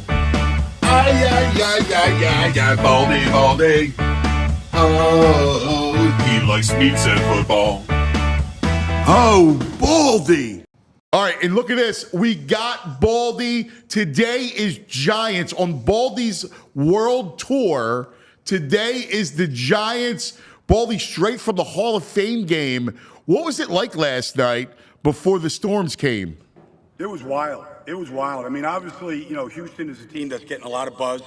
and you're around D'Amico Ryans and those guys. So, the teams, I out there watching Caleb Williams, throwing to Keenan Allen and Roma Dunze and DJ Moore. So you're talking to personnel people. But honestly, like I sat down last night with Dwight Freeney, Julius Peppers, Edgerrin James joined us yesterday. Wow. Leroy Butler. Like, we must have talked to probably six Hall of Famers yesterday. And that's the goal of every player, is end up in the Hall of Fame. And these guys were just so humble, so good with their time, and just so looking forward to joining that new fraternity of guys in the Hall. It was funny. I was watching Devin Hester and some of the guys, and I was so proud. Like they echoed what you just said. Like this group of inductees, they're excited, and I think it's great. I think it's beautiful for the sport, and I can only imagine you being in your glory. Yeah. Well, Devin Hester, he's the first returner to ever go in. And he thought, they were telling him, like, you're going to get in. He waited 2 years before he got in. And sometimes players get upset about it. Sometimes, they're just thankful. But he was great. He was great yesterday. Edgerrin James was awesome. He was there to support Dwight Freeney. He was going in. And then you find out that Dwight Freeney and Edge were roommates, like through training camp, on the road. Like they're besties. They both have old cars that they fix up, and they share that hobby together. To see Pep, who played 18 years, and just to see him and get his due, it was cool, cuz it was really cool. What'd you think of the kickoffs? Well, so I watched it last night. Everybody's talking about it, cuz it was a little vanilla last night. And just talking to both teams, that they just wanted to kind of just put it on tape. They didn't try to do anything that they might do during the season. But honestly, I hear so much about it. In fact, it was interesting. The officials, they're not even sure yet how they're going to officiate the play, where they're going to stand, their positioning. So they talked about it in the offseason, but how they talk about it and how it gets done might change. And so, because nobody can move until the ball's kicked, until the ball's touched. So, that's a lot. That's 20 guys you got to watch to see if anybody moves early. And so it's still a work in progress, but there's defense coordinators that are telling me that they're deathly scared of putting their defense out there on the 40-yard line, time and time again, and just giving up field position. So everybody is sort of looking at this thing differently, but you see everybody working on it in every single camp I go to. Do you like it? Are you in favor of the change, or is it work in progress? It looks awkward and it looks gimmicky right now, but it's better than kicking the ball out of the end zone. Yeah. If you're the Kansas City Chiefs, Harrison Butker is kicking out of the end zone every time. So, Dave Tobe is Andy's special teams coach, been there forever. He's the guy that, you look at John Harbaugh and some of these guys that are special team guys, they're going to find a way to work it to their advantage. I talked to Devin Hester about it. He's like, I'll be dancing in the paint in this thing right now. Like, make one guy miss, and you might get a nice runway to the end zone just because everybody is so stacked close together. That's what I was thinking. I'm like you could see that if you break it, like if you get any kind of space, you just don't have that support coming up the field, and that's the scary thing. Like you almost need to have like safeties play back, like drop back to guard against that. But still, it's a lot of space, and you don't want the kicker getting involved. Kickers get involved in tackles, guys get hurt. But I've seen Austin Eckler in Washington taking reps. I've seen wide receivers taking reps. I see a variety of different type of players. I've seen teams run running plays like traps on the return. So you're going to see a variety. Yesterday we just saw kind of some lob kicks, but we might see some squibs. We might see, we can't really squib it, but you could see some line drives that are going to land in the landing zone. You might see teams, even Kansas City even has worked this out a little bit. You might see non-kickers make this play just to get 11 tacklers on the field and not put your kicker in harm's way. Yeah, that's something that's interesting. Real quick, couple things. Jacksonville, you sat with Dougie and Trevor Lawrence. What's the feeling down there? Obviously, a very important season for those two. Well, you go back, you talk to Doug. Week 18, they're playing in Tennessee to win the division. Now they're collapsing like down the stretch, but if they win and they beat a bad Tennessee team, they win the division. They're in the playoffs. They were down the 1 yard line. They didn't score, and Houston wins it, and they're the darlings of the league right now. So Doug's all right, but they got a new center, Mitch Morse. They're trying to upgrade the offensive line. They want to run the ball better. Trevor's got a bunch of new weapons, but I was around Trevor when he was a rookie with Urban Meyer, and now I'm around Trevor now. It's like, you watch these kids grow up, cuz the maturity, the comfort level, sitting down doing an interview, they're relaxed. They're, he got his contract this year. Said the best part of it was signing it and getting it done so he can get to work. He's just in a better spot. But, Christian Kirk, you got to keep him healthy. He makes a difference. Evan Ingram is good. They signed Gabe Davis from the Buffalo Bills. They drafted Brian Thomas Jr. They got to get these new guys like some timing here, and where Trevor can really trust these guys. And I think if they do that and run the ball better, I think they're going to be pretty good, because I think defensively they could be very good. So today you're at the Giants. You're going to be sitting with Brian Dable at some point. What have you gleaned about the Giants thus far? Well, Malik Neighbors is the talk at camp, and like we thought he would be. And so Daniel Jones is back. He's healthy. They've got a full contact practice today. Like, he'll be out there taking the snaps. It's his job. He's 9 months off of a torn ACL, but he looks good right now. Probably won't play much in preseason. But Jalen Hyatt's making a jump, rookie from Tennessee a year ago. Wan'Dale Robinson. They've got some weapons to throw the ball to. They're still trying to fix their offensive line. The right tackle, Evan Neal, hasn't practiced yet. So they just signed this Greg Van Roten, who played 17 games for the Raiders last year. They signed the Raiders offensive line coach, Carmen Brasillo. He's working these guys out. If they get the offensive line together, I think defensively they have a chance to be pretty good. Brian Burns is a dynamic person and a dynamic player. He brings a lot of juice. So it's about the offense catching up. And today they're in full pads. It's 90 degrees heat here. Like, you're going to get a good look at a lot of these guys right now. It's the worst thing. And this has been the tribute to the Eagles. The worst thing is actually going when your O line is a work in progress, especially since you got question mark at quarterback. It just makes you nervous, man, because it's such a cliche, but it starts from up there. And the Eagles having that stability up front for all those years is just the key to contention. That's it, man. You want to be a contender, you better make sure that line works. I can't agree with you anymore. And you go around the league, Cincinnati feels really good about what they have. This Amarius Mims is he's just a giant out there. Yeah. They feel good about what they have there. Tampa Bay, they drafted a center, Graham Barton. Like, they feel like this could be the year that they can run the ball. I think Tampa's going to be quietly a very, very good team.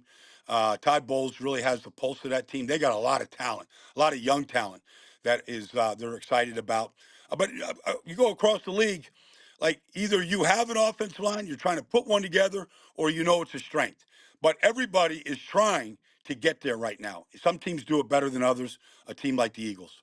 Yeah, I got it. I love it. Baldi, Giants today, then where you at? I'm heading to Buffalo, and then I'm going up. The Houston Texans are staying in Ohio, and I'm going to watch them practice a couple days up there, and then I'm heading to this Jets-Washington scrimmage up in Florham Park this week. Oh, that's fantastic. It's football season, Baldi. It's August. It's football Friday. It's football Friday, cuz. So here we are. Like, I'm going right out there on the field. Going to go watch Mike Kafka call some plays right now. Watch this offensive line go up against, see if anybody can block Kayvon Thibodeau or Brian Burns right now. I love it. All right. Be safe with your travels. Stay cool. All right. We love you, Baldi. Yeah. Thanks, cuz. I appreciate it, man. I'll talk to you soon. How about that journey? Yeah, Baldi. Ohio, Buffalo. Go watch the Texans. Orchard Park. So weird to go to Ohio to watch the Texans. I know. It's great. All right. Time now for some Nugs. VG's Nugs. But before we begin, I got one for you. Oh, boy. I got a nug for you that I want to throw at you. Who do you think is the MLB team with the most negative sentiment tweets about them? Oh, wow.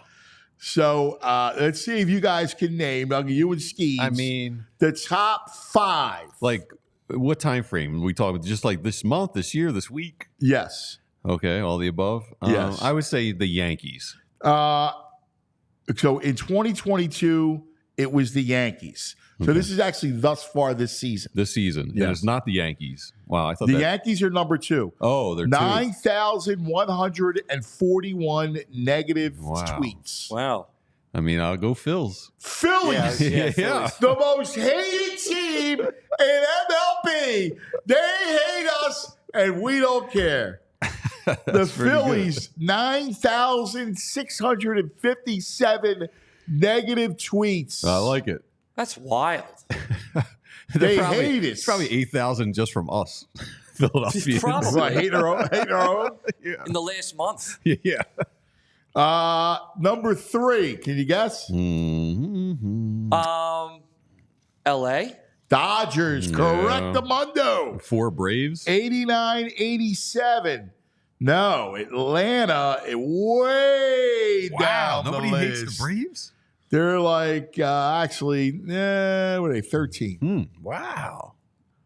Mets? Mets are number 7. Wow. How about the? But only 5,700 It's like half. tweet. Yeah. What about the Guardians? Nah, Guardians are. Just because they're doing well. We're gonna go Frank Guardians. Barber. Frank Barber in the chat. 90% of those negative tweets are just from Phillies fans. Yeah. So anyway, it goes Phillies, Yankees, Dodgers, Astros, Okay. Oh yeah, I can see that. Red Sox, Oh yeah. then White Sox. I don't know why the White It's got to Sox are be there. their own fans, Right. Mets, Rangers, Cubs, Cardinals. And then, you know what's weird? The Orioles are way down the list. Yeah. They're like the good team that people like. Yeah. The last are the Marlins, nobody cares about. The Angels, Blue Jays, Rockies, and Twins. The Angels, another Trout out for the season again. Terrible. No, that's an awful. You sent me that last time when the news broke. Mike Trout out for the year again. Yeah. Just That's that guy sad, man. can't buy any good It's luck. so sad. He's such a talented ball player, and he was on his way. Yeah. Hang it up time. I Well, think you're it's not going to hang it up, but yeah, I hear I you. don't know. He's too He's just. It feels like every 3 months he's got something. I know he going breaks on. down. Like how do you even play the game? Well, he's not going to retire. There's no way he hangs it up. Yeah. All All right. right, How about the Olympics? let's do go. our- I look forward Let's to this do our medal count. because you give me my Olympic update every day. Yeah, so this is as of this morning before we went on. USA still with the most medals at 38. France, second, 28. China, 26. Although China has the most golds. China's I got want to catch 13. him in the goals. China's got 12 goals, I think. USA, 9. France, 8. Yeah. They're going to be I tough still to can't catch. believe France that high. Yeah. We had a good day yesterday. Rowers. U.S. won their first gold in the men's fours rowing in 64 years.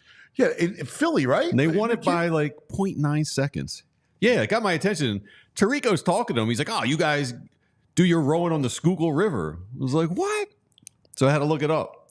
So it's Nick Mead, Episcopal Academy guy, and Justin Bess, a Drexel guy. How great is that? Yeah, their first Well, one since 64 years. I mean, we have a strong rowing history. Yeah, good Oh, community Yeah. here. I mean, Boathouse Row, the whole thing, and you Pretty know, prestigious over there on yes, that water. yeah, very It's prestigious. prestigious. Prestigious. You can say prestigious. If you want to sound prestigious, you say prestigious. But Tarico's like, we got Princeton, Dartmouth, Yale, Drexel. I was like, what? Yeah. Drexel kid? Yeah, I love it, man. Yeah. How great is that? A little dragon, Little actually. Drexel dragon. Yeah. Vinny's a dragon. Oh, yeah? Yeah. And you got to be living in a house that just shows preseason football. If you don't know, Simone Biles won the gold yesterday, and she has now more gold medals than any other woman gymnast. Yeah, she's an amazing story. And she's such a treasure. Yeah. Her, God bless her. No, she's the first woman to win 2 titles since like 68, I think it is. Yeah, it's pretty impressive. At some point, you should watch her routine. It is remarkable. I've seen. No, I just won't. Like I saw it. I saw the clip yesterday of it. Yeah. Yeah. I'm not going to watch it live, but I'll see it. I watched it like in that. Like, it's mind-blowing. I just don't know. I don't know what I'm looking at. Like, I mean, I don't know. I don't have the context of it. I just know I can't flip and spin that fast. Oh, but she's amazing. Like, she stepped out on the floor routine. Oh, they stuck their landing. I mean, that's all I know. Yeah. Yeah, when they do the hop, when they on the floor routine, I'm always like, ooh. Right, no stumble. I don't know what's going on, but you can't have a stumble. Yeah, you got to stick that landing. We showed Katie Ledecky dominating yesterday. She won, I think, a silver as part of a 4-teamer, but she now has more medals by any U.S. woman ever, Katie Ledecky. She's the most decorated U.S. female Olympic athlete we have. That's incredible. Yeah. So and she was just rolling. We showed us yesterday, man. That's amazing. So I had mentioned this a little earlier. So there's a guy who's YouTube famous, or not YouTube, internet famous for his participation in these Olympics. So the sport is like pistol shooting, marksmanship. Now I want you to see what some guys and women wear when they do this sport to help them. So they wear like these special reflective lenses and like monocles so they can really zero in on the target. They wear headphones so like you can't hear any distractions. There's another one with these like crazy devices on their head. It's like an eye doctor. Yeah. I know. So Yusuf Dikeç from Turkey came in second place. And this is what he looked like when he shot. It's incredible. Dude, he got his hand in his pocket, regular like glasses. He's awesome. Look at these dudes. People on the internet like, where did they get this hitman out of retirement? He took second place. He looks like a hitman. And he said, I don't need special equipment. I'm a natural shooter. He's like John Wick. Wow. That dude's awesome. I actually want to watch that guy. Yeah, dude. He's so casual with the hand in the pocket. I'm expecting to hold the goal like sideways. No, dude. That's unbelievable. If that dude's coming for you, you're in trouble. Yeah, he is John Wick. Yeah. He's Jason Bourne. He's so casual. The best to hand in the pocket. Yeah. Like, how do you, I would think balance would be a whole thing. Yeah. He's like a boom, boom, boom, boom. He's the Turkish Wick. He's cool, man. Yeah, man. I don't need no equipment. I want natural shooter. Yeah, he like no special glasses, nothing. Like, look, you can see him. He's just looking. Yeah. He looks like he just came out of the pub. Yeah. All right, I'll take a couple shots. Yeah. Bing and bing. Well, I'm a good shot. Yeah. All right, so Flavor Flav's all over too. I have a video of him of why he got involved in this, why he wanted to get involved, because he's sponsoring U.S. women's polo team, helping them out financially. So I thought this was pretty cool. Him just talking about like, how important it is to feel like someone's got your back or someone cares about whether you guys succeed or not, or you ladies succeed. All right, let's hear it. Flavor Flav. Like they got their back covered, like somebody has their back. You know what I'm saying? And when they feel that, it makes them feel more powerful. It makes them feel more better. You know what I'm saying? It gives them a lot more energy to go out and get that 4th gold medal, because these girls got 3 gold medals right now. I want to see them get a 4th one, and I want to help them out. That's awesome. Come home with this 4th gold medal, yes, I'm going to give them. He's right, too. When you feel like somebody has your back, you're empowered. Yes. And when you're empowered, that's a path to succeed, for success. Yep. So he kept on with his goodness yesterday. Woman discus thrower, Veronica Fraley. She's at Clemson, and I guess she gets some of that kind of NIL money. And she just threw out on Twitter, frustrated, like she's in Paris. She's not getting enough money to even pay her rent. And Flavor Flav sees this, and he's like, yo, I got you. He paid her rent for the year. Him and the guy who started Reddit. Wow. So like, yo, we got you. You ain't got to worry about it. And him and the guy from Reddit paid her rent for a year so she could just focus on the discus. Oh, that's awesome. Yeah, he's like that's really, a good story. He's like really come up. The guy from Reddit probably's like, Well, Flav said, I got you. DM me and I'll pay your rent tomorrow. And then the guy from Reddit's like, yo, let me get in and help you out with this, Flav. So then they paid her the rent for a year. Oh, that's Isn't that guy married to Serena Williams? I don't know. The guy from Reddit? The guy who made Reddit? Oh, I yeah, could maybe be wrong, but I think that's her Wow, that's husband. cool. That's a good story. And we got one more. Yeah. Just because it's important, you're going to like this. Maya Weintraub is on the U.S. women's fencing team. They just got their first gold. She did not play in the first 2 matches. They came up against the gold match against Italy. Now, her coach knew she's an Italian assassin fencing.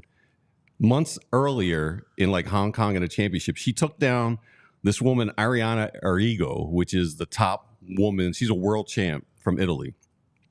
USA team's like doing okay. They're hanging with Italy, and Arrigo's coming up, and they call Maya Weintraub, who's a local girl, a local lady from Friends Select. Is she really? They call her up to Maya. take on Erica or Ariana, and she smokes. She gets behind a little bit, and dude, her dad says the coach let out the call, released the Kraken when she was behind, and she took the next 6 out of 7 points and won that match. What a story. Yeah, and that's the first goal awesome. for women's fencing. And she's here, Friends Another Select. local connection. Yeah, That's very cool. I love that. That's a good story. Excellent stuff. All right. It's Friday. And you know, on Fridays, what we like to do, by the way, this portion of the program brought to you by Trumark Financial Credit Union. Go to trumark.com/PHLY to see the credit union difference. So, these days, on a Friday, this is perfect. V. Todd. Act like a man.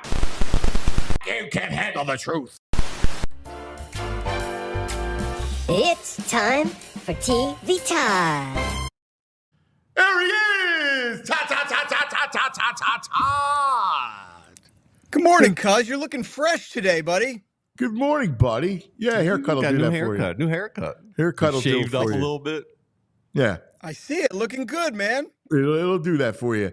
So I have an obscure movie reference off the name Weintraub. All right? Because VG brought up Weintraub, and she was amazing. Liz? Maya, excuse me. Maya was amazing in fencing.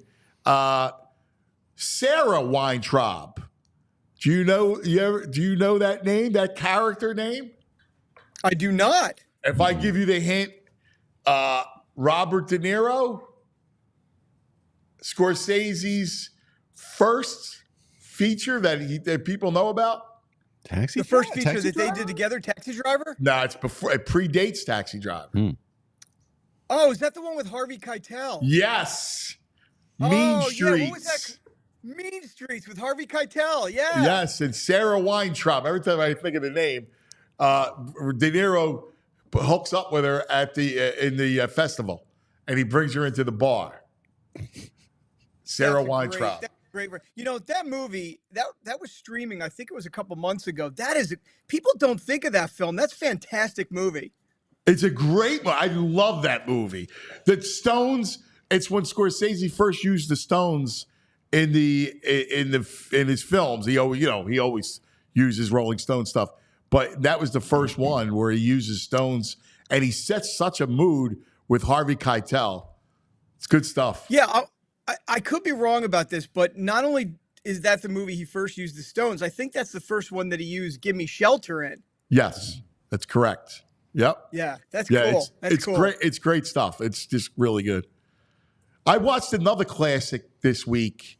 It was on late night. I was clicking around, and it was on late night, but we had been talking about it, and it was on the Pope of Greenwich Village, which if you watch that movie, Mickey Rourke was such a great actor. He was such a great character, and he just went goofy. Oh, my God. That whole cast was amazing in there. I watched it. I think I watched it over the pandemic. What's her name? Who was the actress that was in it? It was from Daryl Hannah. Daryl Hannah, who was fantastic. Yeah. She was great. Eric Roberts was, probably Eric The Roberts. great line, which is, she's trying to get him away from his cousin, Paulie, who is, always getting him in trouble and taking him down the road. And he says, wasps outgrow people. Italians outgrow clothes. That's amazing. That's amazing. That should be the line that everybody talks about rather than they took my thumb. I know. My thumb. I know.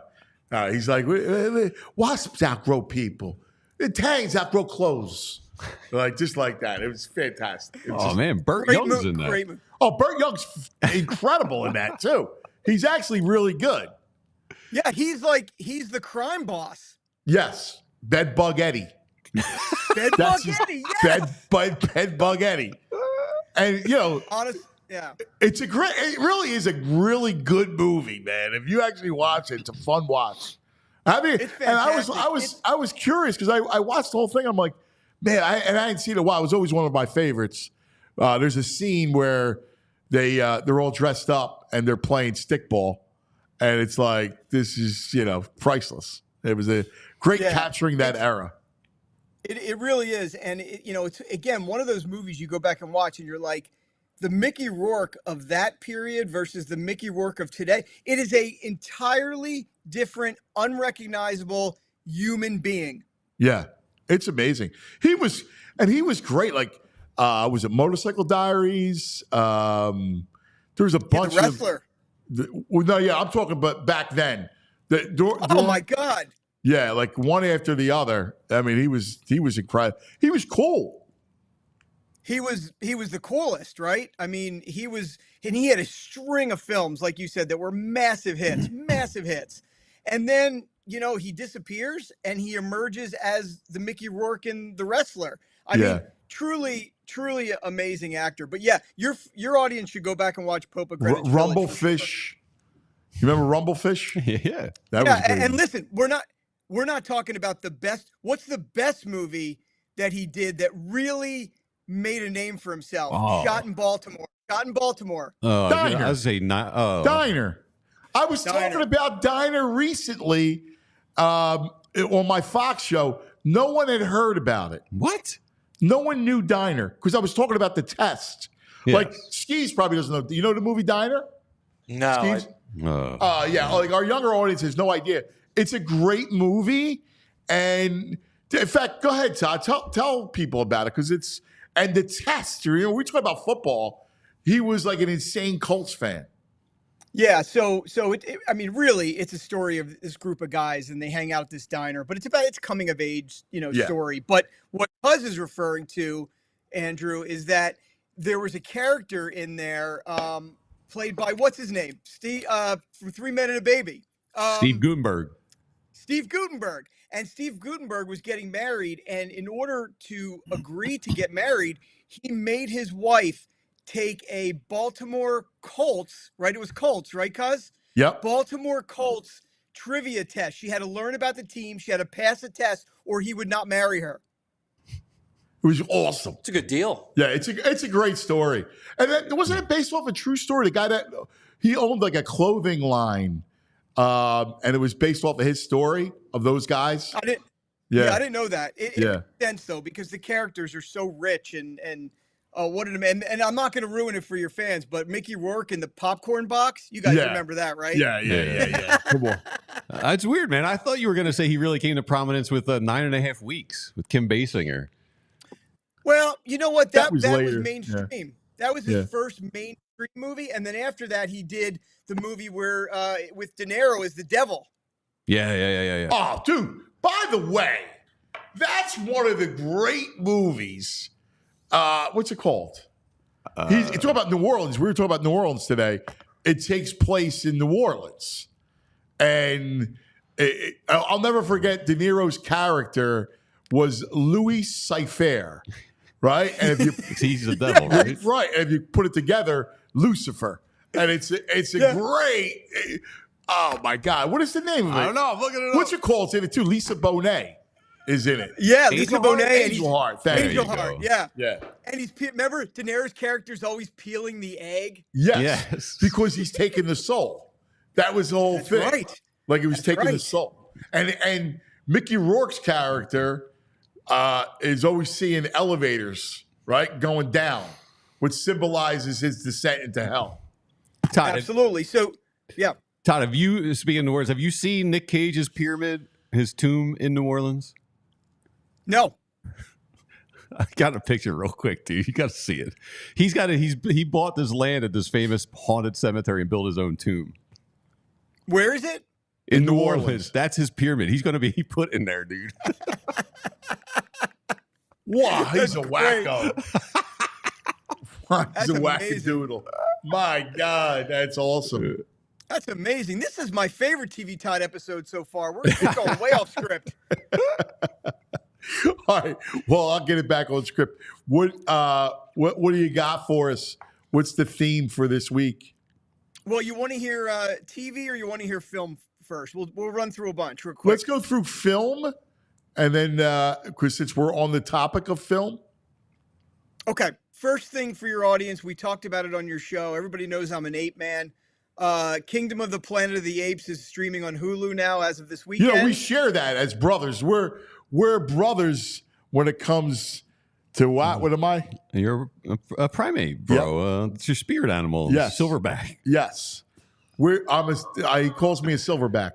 Yeah, and you know what's great? My mother, who's undoubtedly going to listen to this, she is obsessed with silverback gorillas lately. So much so that I sent her a miniature silverback gorilla. So I think, cuz you get along great with her. I love it. Yeah, personify it. We gotta get right? it. We'll stick it right there on the edge of the desk. Yeah, that's a good idea. I love it. But it's really good. I told you when I was on before, I really enjoyed this movie. It's very cinematic. So please, kids, do not watch it on your phone. It is very cinematic. And it comes out on Hulu. It's the 10th film in the Planet of the Apes franchise. Is it available tonight? Yeah, it's on Hulu. Oh, great! Because I'll watch it with the kids tonight. That's a good, great weekend film. And then another fun one. Get you all aped up before the Phillies. Yeah, baby. Oh yeah, man, it's perfect timing because they're on late night tonight, right? Mm-hmm. Yeah. So the other film I watched since I talked to you last, which I personally loved, is Abigail. Did you watch this, VG? Yes, I loved it. Same. So Abigail is this child, a ballerina, and she's kidnapped. And I don't think I'm spoiling anything because it's all over the trailer and everything. The kidnappers don't realize that she's a vampire, and they're she's locked like a in with 24 hours. vampire. But it's hokey and funny and all that. But it reminds me because it is very much in. Tell me, VG, if you agree with this. Very much in the vein of kind of comedy horror movies like Fright Night or American Werewolf in London. Totally. Very similar. Totally. Yeah. Laugh out loud. I loved American Werewolf in London. Yeah. And if you're a fan of the Fright Night films, which I happen to be, it's very similar to that, but it's awesome. And you know what? You know who's in it? I think it was his last film was Angus Cloud from Yep. From Euphoria. Right, who passed away. Yeah. He was in the movie, the Lucky Day movie, where they find the lottery ticket in the convenience store. Yeah. Yeah. Sadly, I see a film with him, and he's so good in everything he's in. Granted, he plays the same character, but he's so good, and it's so sad that he died. The film was dedicated to him at the end. But Abigail's on Peacock. Really fun. Gory at the end. Good gore at the end. Yeah. I loved it. Hey, I saw Oddity this weekend. Speaking of horror movies in the theaters, that was a lot of fun. Really good. I highly recommend that. Yeah, the director's getting quite some buzz over that one. I haven't seen it yet. I definitely want to see that. And I'll tell you in a minute about a film I'm pretty excited to see, VG. And I think you're going to love this film. But lastly, I just wanted to say on the film side, Trap opens this weekend. M. Night's new film that opens this weekend, and also. This film I've been waiting for weeks and weeks and weeks. And VG, I think you're going to love this. It's a film called Kneecap. Have you heard about this? No. Okay. I think you're going to love this. So Kneecap is a real life trio in Belfast, Ireland. They're a hip hop band that created a huge civil rights movement over there because they basically stood up to British imperialism. They meld the Irish language with the English language in their rap and their hip hop. And they are playing themselves in a biopic about the band and this civil rights movement. Oh, that's a great hang on one second. That's a great premise. Yeah. I like that. Hey, listen, make sure you become a diehard. All the stuff that we talk about, all the stuff, the inside information, all of our journalism, become a diehard. All right. Hang with us here at PHLY. All right, Todd. Okay, so that one I highly recommend to let you know how popular it is. Huge hit at Sundance and has already been submitted by Ireland to the Oscars as Best International Film. Oh, so snap. but VG, here's what you got to do when you stroll out of your place and you go walk to the theater. Yeah. Crank up some music, crank up some of their music on Spotify or whatever. It's really good. All right. Is Michael Fassbender in that? I think he's either in it or was he involved in the producing of it? He is in it. Okay. Such a great actor. He's a great actor. I like him a lot. Yeah, I agree. Yeah. Yeah. So that's a big one. So, again, if you go to the theater, Trap, Kneecap, check out Abigail at Home. And then lastly, on the streaming from home series wise, I just finished last night the Pete Rose docuseries. Did you guys watch it? No. Nah. Yeah, I see your face, cuz, and I know what you were thinking. I got in and started watching. I found it pretty interesting, actually. Oh, really? Yeah, only because they call him out on his hypocrisy, and they get into, him letting his buddies go away for cocaine dealing and gambling, and I don't know. I found it interesting. It's so, you know what it is? I love sports, right? And I don't like the sewer stories of sports. Like, me, like I'm I like all the gangster stuff and, narco stuff, all that stuff. I'll watch all that stuff. But when it comes to sports and the smarminess of it, I lose I lose it because I do want to keep sports almost separate. I like inspirational stories or really interesting stories, but like the gutter, I hate when the gutter intertwines with sports. Let me translate this for the youngins watching us. Pete Rose gives Anthony the icks. Yeah. Basically. Oh, I get it. And I think this documentary, that's what they did. They weave in the amazing story of his career, like actual baseball career. They weave that all in so nicely, but they get into all the ick. And, I'm not sure this guy, I'm not sure he's even likable, to be honest. But he's horrible. He's actually reprehensible, really, when you think about it.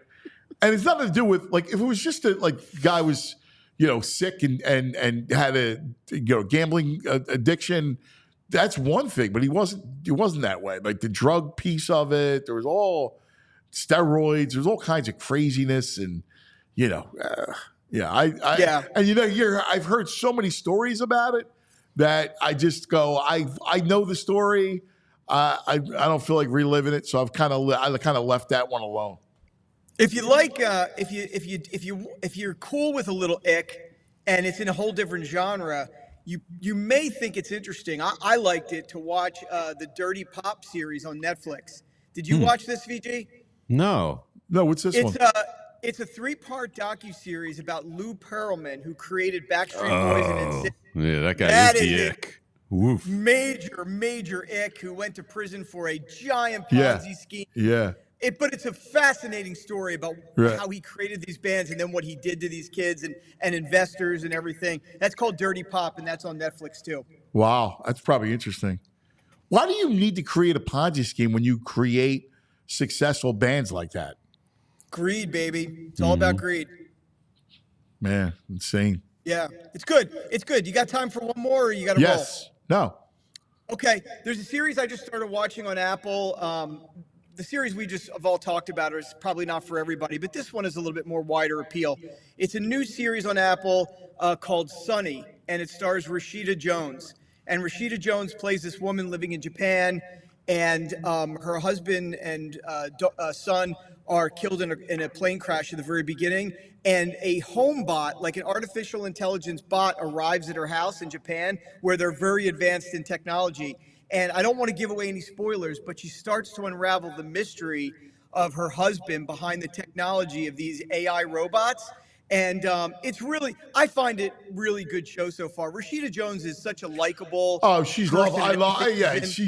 She's terrific. Yeah. Yeah. So that one's called Sunny. Sounds like an interesting. It sounds like an interesting premise. Yeah, I'm about 4 episodes in, and I like it so far. So that's a little bit wider appeal for your audience. That's pretty good. Cool. Any other? I ask him all the time. Like I like on Saturdays, I'll go.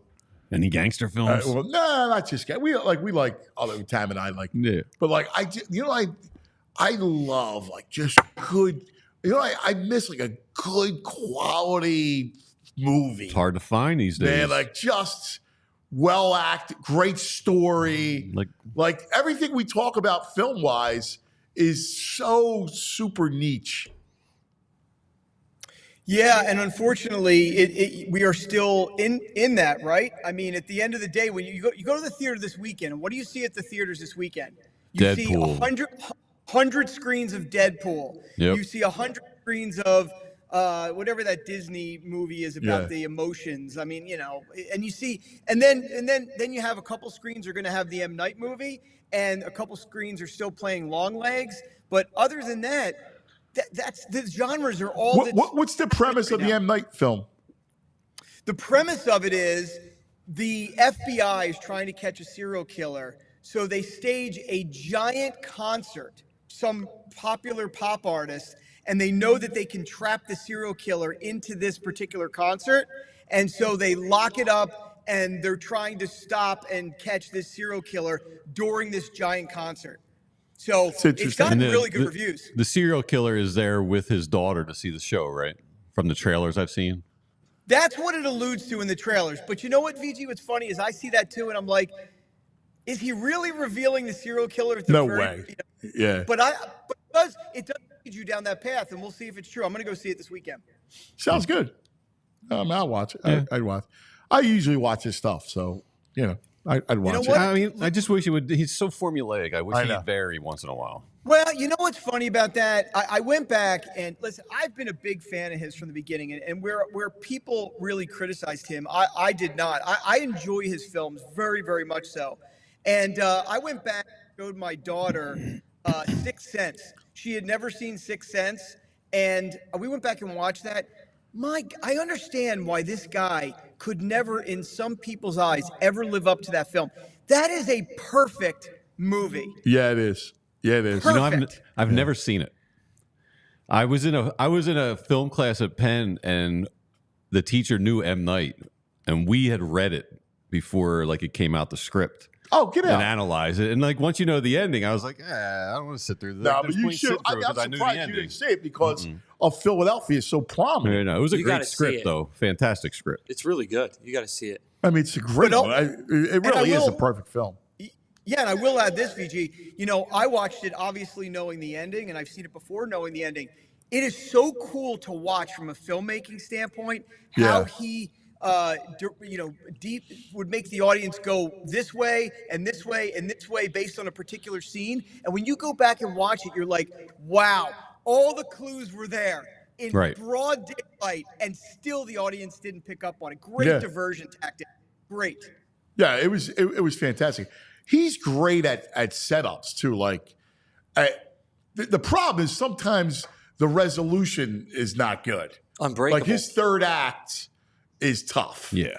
And sometimes it's really difficult.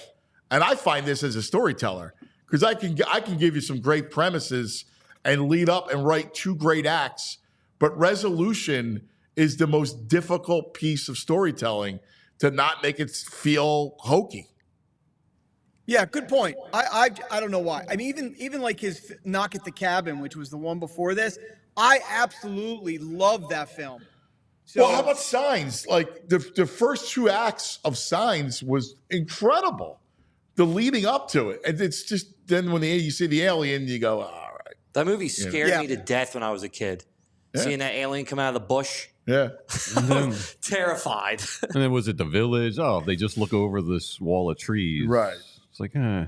A little Twilight Zone-y. Yeah. Lady in the Water. But it was, I mean, he knows how to do setup, and he's a really good filmmaker. Like I hear you, Todd. He's a generational talent in filmmaking. There's no doubt. Yeah, I'm with you. My buddy, great stuff as always, brother. Thanks, boys. Todd. At Todd Schill, our man TV, Todd. He always gets back to you. I constantly harass him. I feel like you're on the phone with him 7 hours a day. Yeah, we're always chit-chatting. Yeah. Todd, great stuff, brother. Thanks, buddy. Thanks, guys. See you, Todd. Fun stuff. Yeah, he's the best. Yeah, he's good I at love he's good talking at about what he movies does. and TV. Yeah, Yeah, it's fun stuff.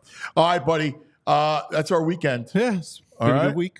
Good week. Let's go, Phils, man. Let's That's get it. one. This is a big weekend because you got to take 2 or 3. My BetPARX account could use some Phils win. I've been riding them, thinking they got to win. They got to win. Well, you got 2 out of 3. You need 2 out of 3. You Yeah. have to get 2 out of 3 with the Dodgers and Diamondbacks looming. Yeah. Everybody, go Phils. Have a great weekend. We love you. All right, be careful. We'll see you on Monday. We all silly like the mayor.